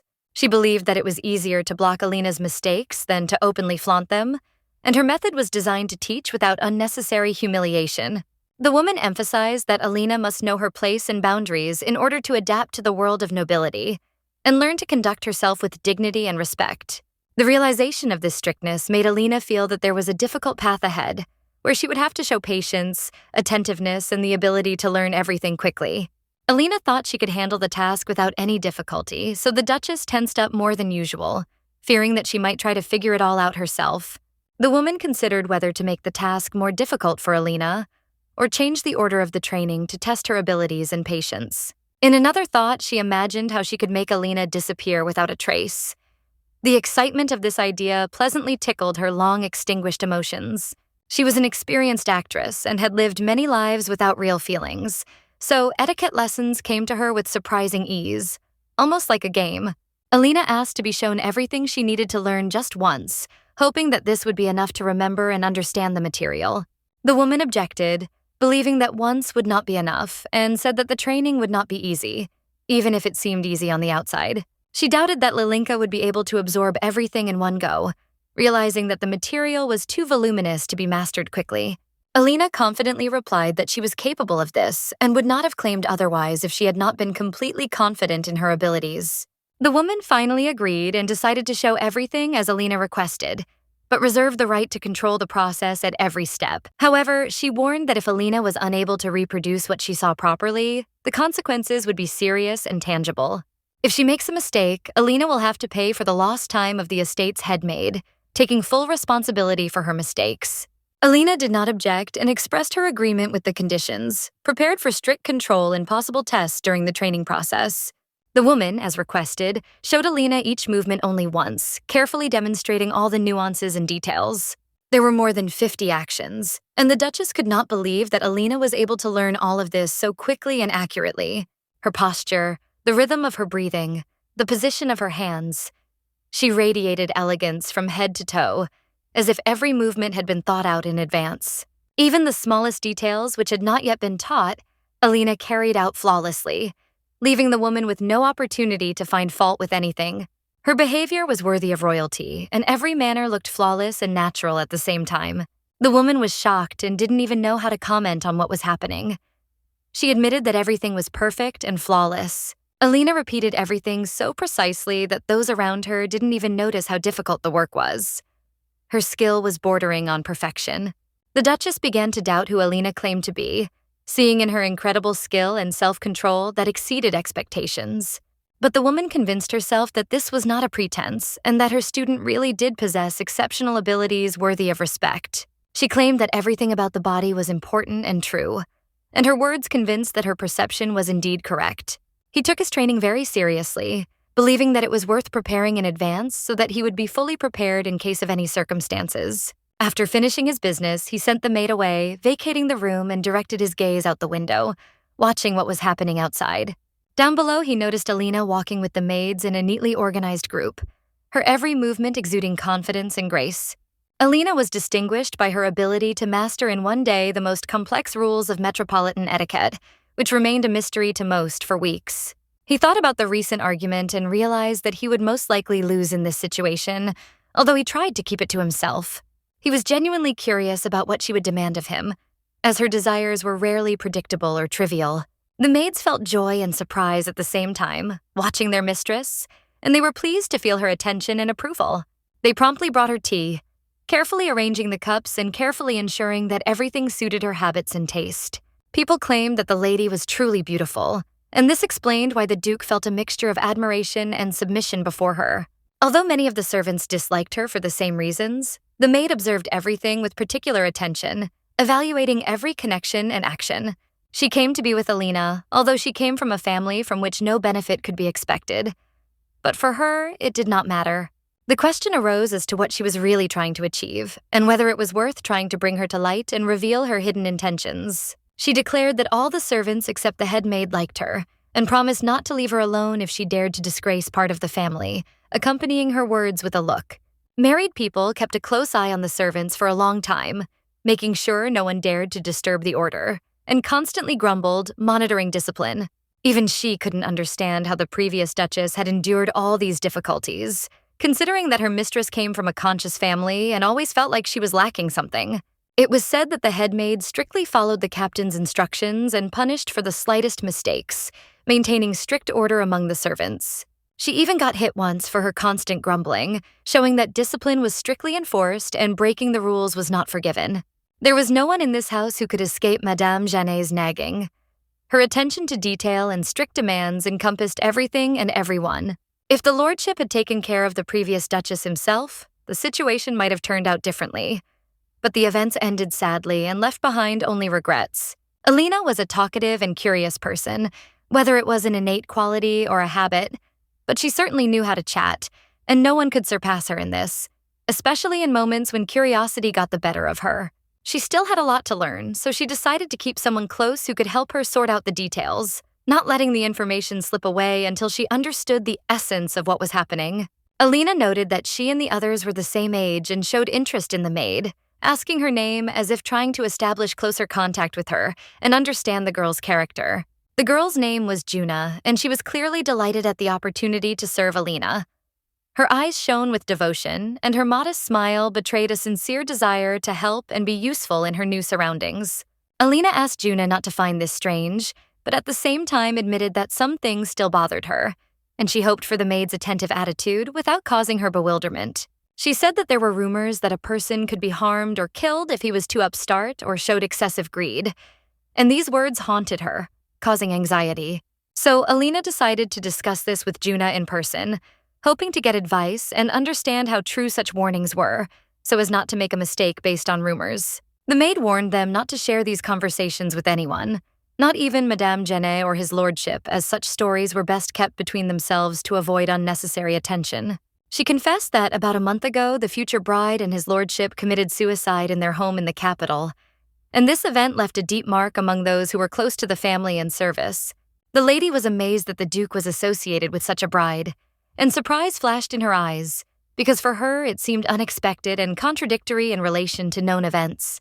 But Juna clarified that this woman was only a pretender, not an official spouse, and therefore a true intimacy between them did not have time to develop, despite the rumors and speculations of others. The maid added that this pretender had appeared before the engagement ceremony, so there was nothing between her and the Duke, and the rumors only inflated the impression of a possible connection that in fact did not exist. Juna noted that she had personally seen this girl among the maids sent to the capital and could judge her behavior and character, since she had observed her closely and knew how she behaved among people. She said that the girl was sullen, hardly spoke. Her face was always gloomy and serious, and this impression was created even in those who met her only briefly, but this was enough to assess her character. Some thought she was quiet and calm, as if she were lost in her thoughts. Others thought she was gloomy and sullen, as if her mood did not allow her to show joy. And this division of impressions carried an interesting contradiction. These qualities were similar to each other, but at the same time opposite. Internal restraint was combined with external coldness, creating the image of a complex and unpredictable personality that was difficult to clearly understand.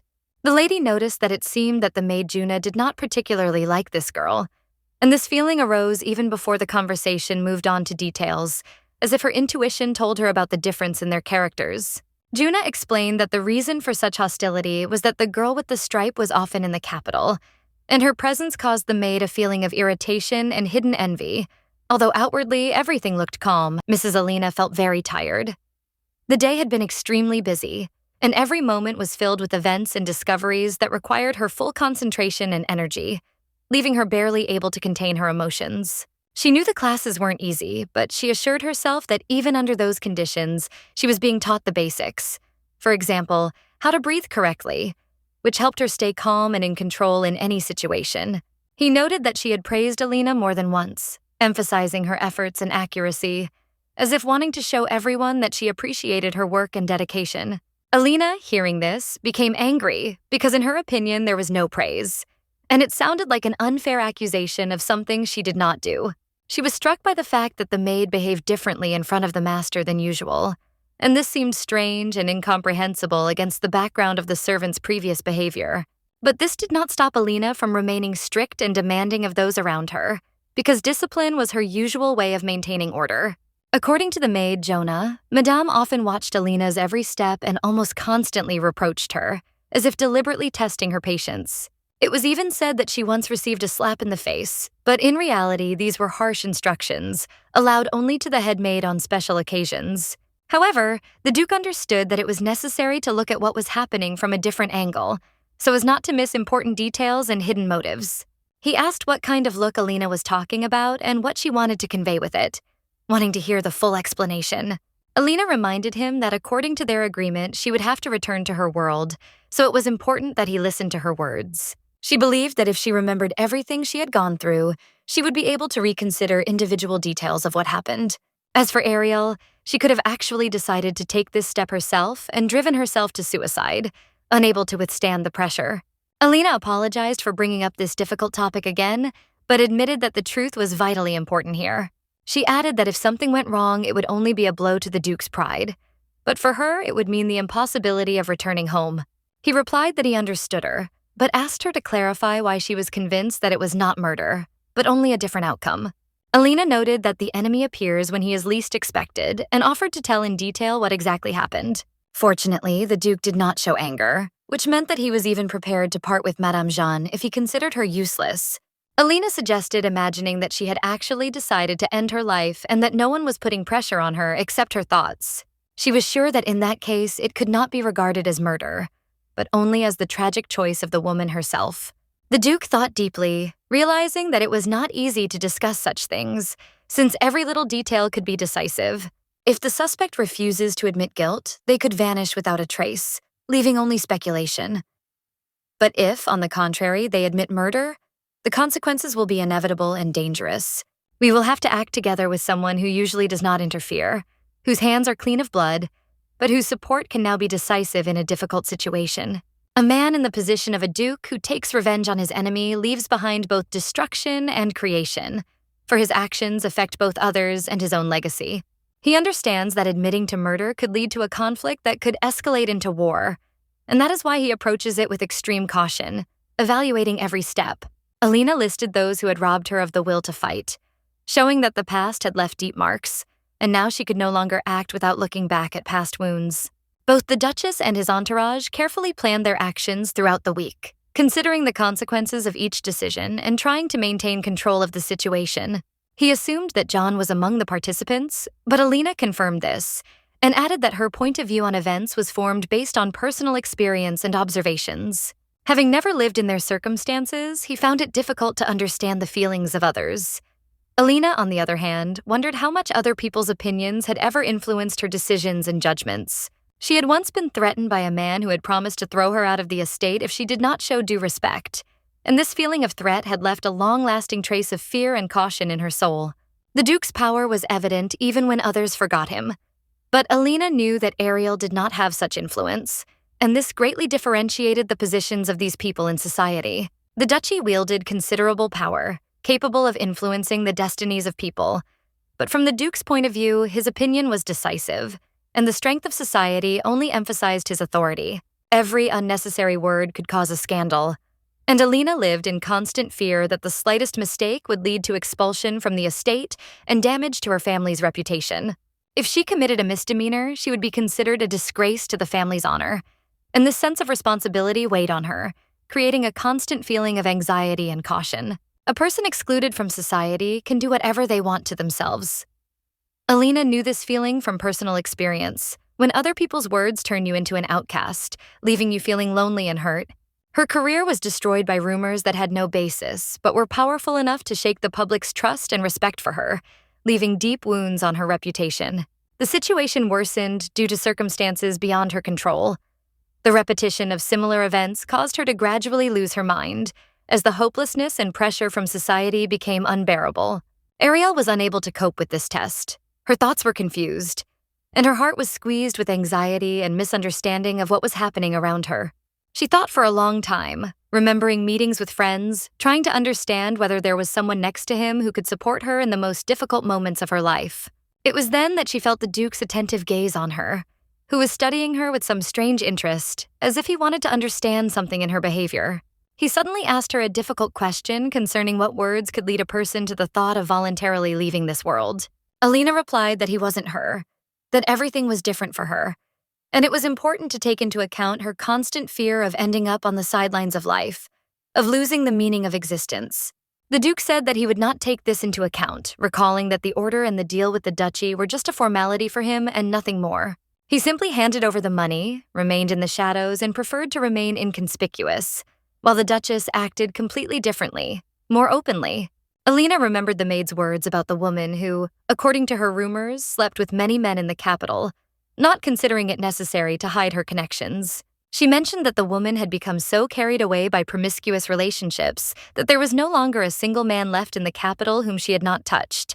He couldn't understand why this was causing so much condemnation, because, in his opinion, many people live this way and don't consider it anything bad. And indeed, there was nothing unusual about this, except that there were a couple of unpleasant rumors about her that people readily told each other. Alina said again that she had already spoken about this and would repeat it again. He sees the situation this way only because he perceives it in his own way, without taking into account the pain of others. For some people, she explained, when no one is happy to see you and you run into problems everywhere, life becomes an endless ordeal. As a result, no matter how hard you try, you end up abandoned even by your own family, becoming an outcast with nowhere to turn for support.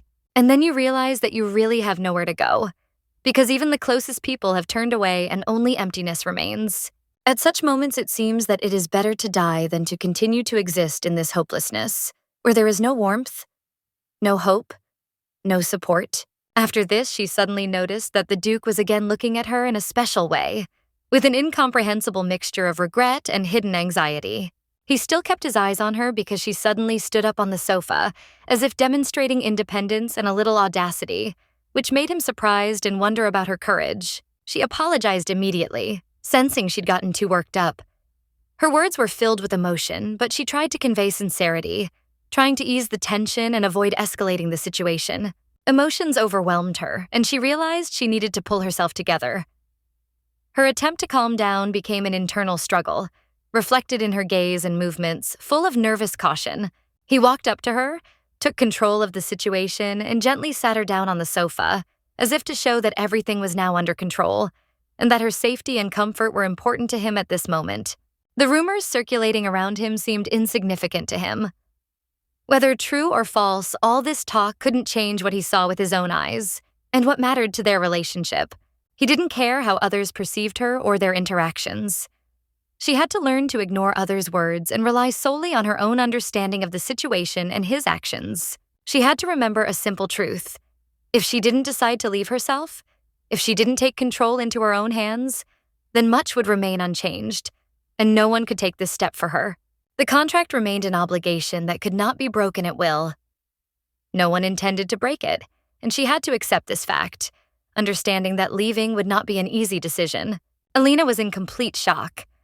A feeling of confusion overwhelmed her as she realized how unexpectedly events could unfold and how little she had understood the Duke up until that moment. She hadn't even suspected the Duke was capable of such behavior. His decisiveness and directness evoked in her a mixture of fear and surprise, forcing her to reconsider her previous assumptions. He made it clear that regardless of the circumstances, she should not have romantic relationships with other men while they were committed, which emphasized the seriousness of his position and expectations. As long as their relationship remains within certain boundaries, she must follow only the established rules, without giving in to personal desires and emotions that could disrupt their order. Razorin announced her plans to leave and suggested meeting Elisa.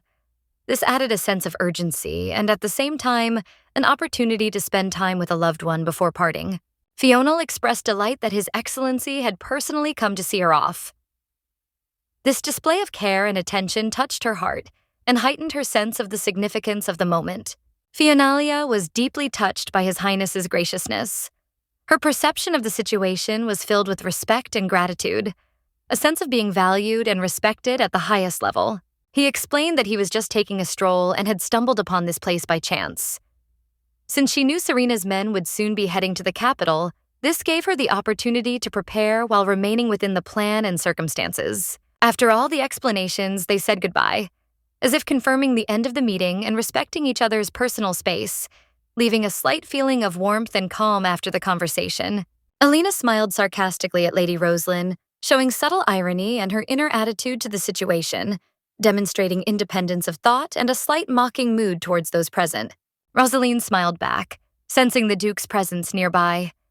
Her gaze expressed quiet approval and joy at the close proximity they shared, sharing the gentle warmth of the moment. She noted that their paths might cross in the capital.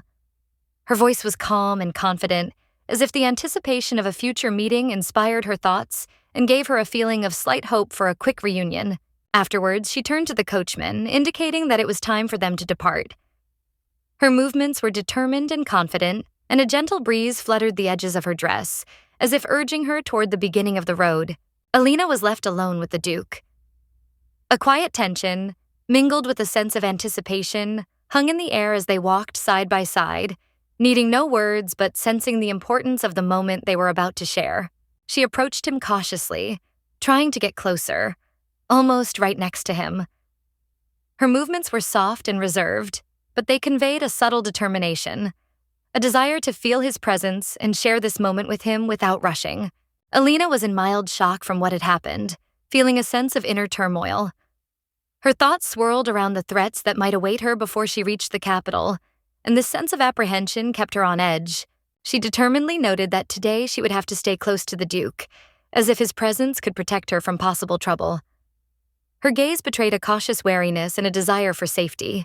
Alina's joy was palpable, as they were now about to engage in a shared activity on the wheel. Her heart quickened slightly, anticipating that these minutes spent with the Duke would be especially pleasant and memorable. She felt it was unfair that she had to study alone until now. Her inner sense of balance and desire to study with someone reinforced the feeling that studying with the Duke would be far more beneficial. The maid explained that the Duke already knew a lot. This meant they would spend less time learning simple things, focusing on more complex aspects, allowing Alina to feel at ease with the learning process. She added that these activities were important even when no one was watching. The gradual habit and regularity of the actions helped reinforce the knowledge, making the learning process more natural and relaxed, even without prying eyes. The Duke noted that her teaching style was more rigorous than he expected. His observations allowed him to understand that discipline and attention to detail were key to how she imparted knowledge to the Guardians. There was a difference between the etiquette she taught and the ordinary behavior typical of a lady. The Duke began to realize that her approach to teaching contained a subtle gradation of rules and norms that was difficult to replace with anything else. However, he couldn't understand why these differences were so significant. His mind tried to grasp the meaning of the subtle differences, but logic couldn't always explain why familiar things looked different in her eyes. She had no specific reason to smile, but she did so without reason. Her smile was light and natural, a reflection of her inner mood, requiring no explanation, as if simply an expression of her state of mind. Alina noted that she had no interest in the status of Duchess. Her thoughts were free from ambition and formality. She did not seek official titles and honors, preferring to appreciate the present moment and interaction with people. This slightly surprised the maid. Her gaze betrayed a hint of bewilderment, as such openness and independence from status was rare among those accustomed to valuing titles and social standing. Alina emphasized that she doesn't need to be overly taught. Even natural learners can make mistakes, and it's important that the training isn't too difficult, allowing her to gradually master the material without overburdening her mind and soul. Trying to absorb everything at once can be overwhelming. They risk losing their composure, not finding the time to breathe and enjoy the process, which is essential for maintaining balance between learning and life. Even when studying diligently, it's important to leave room for rest. Otherwise, knowledge becomes a burden, and the ability to relax and calmly perceive what's happening helps maintain balance and self-confidence. The Duke of the North said that he had already trained Alina just enough so that she could perform tasks accurately and without tarnishing their honor, observing all the rules of palace etiquette. He knew that Alina was quick to grasp new knowledge, and he himself had learned a little of such things in his youth, when he was taught to maintain dignity and the ability to behave among the aristocracy. He thought that if he strictly instructed them, they would be able to complete their training fairly quickly, since Alina was attentive and diligent, and he himself was not used to putting things off for long. But the process turned out to be slower than he expected, and Alina gradually forgot the details, which is why everything dragged on, although she tried and tried to keep up with his instructions. The Duke had miscalculated. After several hours of training, he was still making mistakes, getting confused in gestures and rules, which showed that even experienced aristocrats do not immediately cope with new responsibilities. Alina began to quietly laugh at his attempts and said that she was shocked by his clumsiness, although she herself understood that patience and humor would help him get used to it faster.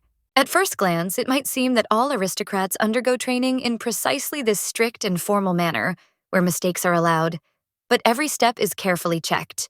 The maid reassured the Duke, saying that he shouldn't worry and that everything would work out with time, since he had patience and a desire to learn how to perform all the movements and gestures correctly. But it was indeed difficult for him, and the maid noticed how difficult it was for him to maintain the correct posture and reputation at the same time, despite his efforts to avoid disgrace. Alina assured him that no one would make fun of him even if he made a mistake. because his diligence and sincere desire to learn were more important than the flawless execution of every gesture. The Duke explained that he was not a fool at all, as she sometimes joked, but he simply had not yet had time to fully warm up and master all the nuances of training, and this required time and patience. When Alina added something else to the instructions, the Duke looked at her, carefully observing her reaction and realizing that every word helped him better understand the meaning of her movements and gestures. They continued to communicate quietly, almost in a whisper, but the maid watched them with surprise, not expecting that training could be accompanied by such a friendly, almost playful atmosphere between mentor and student. Alina suggested that the Duke perform the exercises in a more comfortable setting, hinting at the possibility of doing it in bed so that his movements would be freer and the learning process less formal and stressful. The Duke reprimanded her, and Alina was surprised, not understanding why the scene she had played out had caused such a reaction, since everything had happened within the framework of training and a joke. Teaching the Duke proper gestures and manners was considered a normal and natural process, as even experienced nobles sometimes need guidance to maintain their form and dignity. A woman in a strange, squid-like costume slowly approached on her hands, and the Duke used his gestures to show her how to move and behave, demonstrating the skills he had learned in class. He admitted that he couldn't figure it out and didn't fully understand how important sign language was to her, although he felt that it was something significant and serious. Taking a deep breath, he felt the difficulty in every attempt to learn even one movement. Each movement was given to him with great tension and internal resistance. After a short pause, he suggested starting all over again immediately, as if he was ready to erase previous mistakes and devote himself entirely to the learning process. He tried his best to somehow respond to her gestures, choosing movements that could at least remotely express his thoughts and emotions. And then he promised to prove to her with his body that all his attention was focused only on her, ready to show it with every cell of his being. Because of this, she felt extremely embarrassed, not expecting such a confession and such an open display of feelings on his part. She too was shocked by what he said, as if his words had sounded loud, leaving a strange but attractive excitement inside. Alina reported that sign language training could be completed, as she had now mastered all the movements and signals without difficulty, and dancing no longer interfered with the learning process. The Duke asked if Alina had ever taken dance lessons, so he could determine at what level to begin new lessons and skills. She admitted that she had not, and he said that now it was his turn to teach her everything in which he himself felt mastery and confidence. Before beginning the dance, the young man bowed as befitted people of his class, demonstrating respect and grace. This is how he greeted his partner, showing attention and care through every movement, every gesture and look. In response, Polina, following etiquette and the situation, also bowed to him, demonstrating respect and readiness for joint action. He appreciated her answer and noted internally that everything was done correctly, and this created the right atmosphere before the start of the dance. After that, he carefully took her hand and kissed her palm, delicately showing respect and a little playfulness at the same time. When she met his gaze, she felt unexpectedly sad and at the same time pleased, as if time had stopped at that moment. He was so handsome and harmonious that it seemed almost criminal how one could be so confident and attractive at the same time. She felt hot and awkward, unsure how to cope with her own feelings and reaction to his attention. Judging by his slight smirk, he understood everything without words, catching her every internal movement, every look and feeling as if reading her thoughts.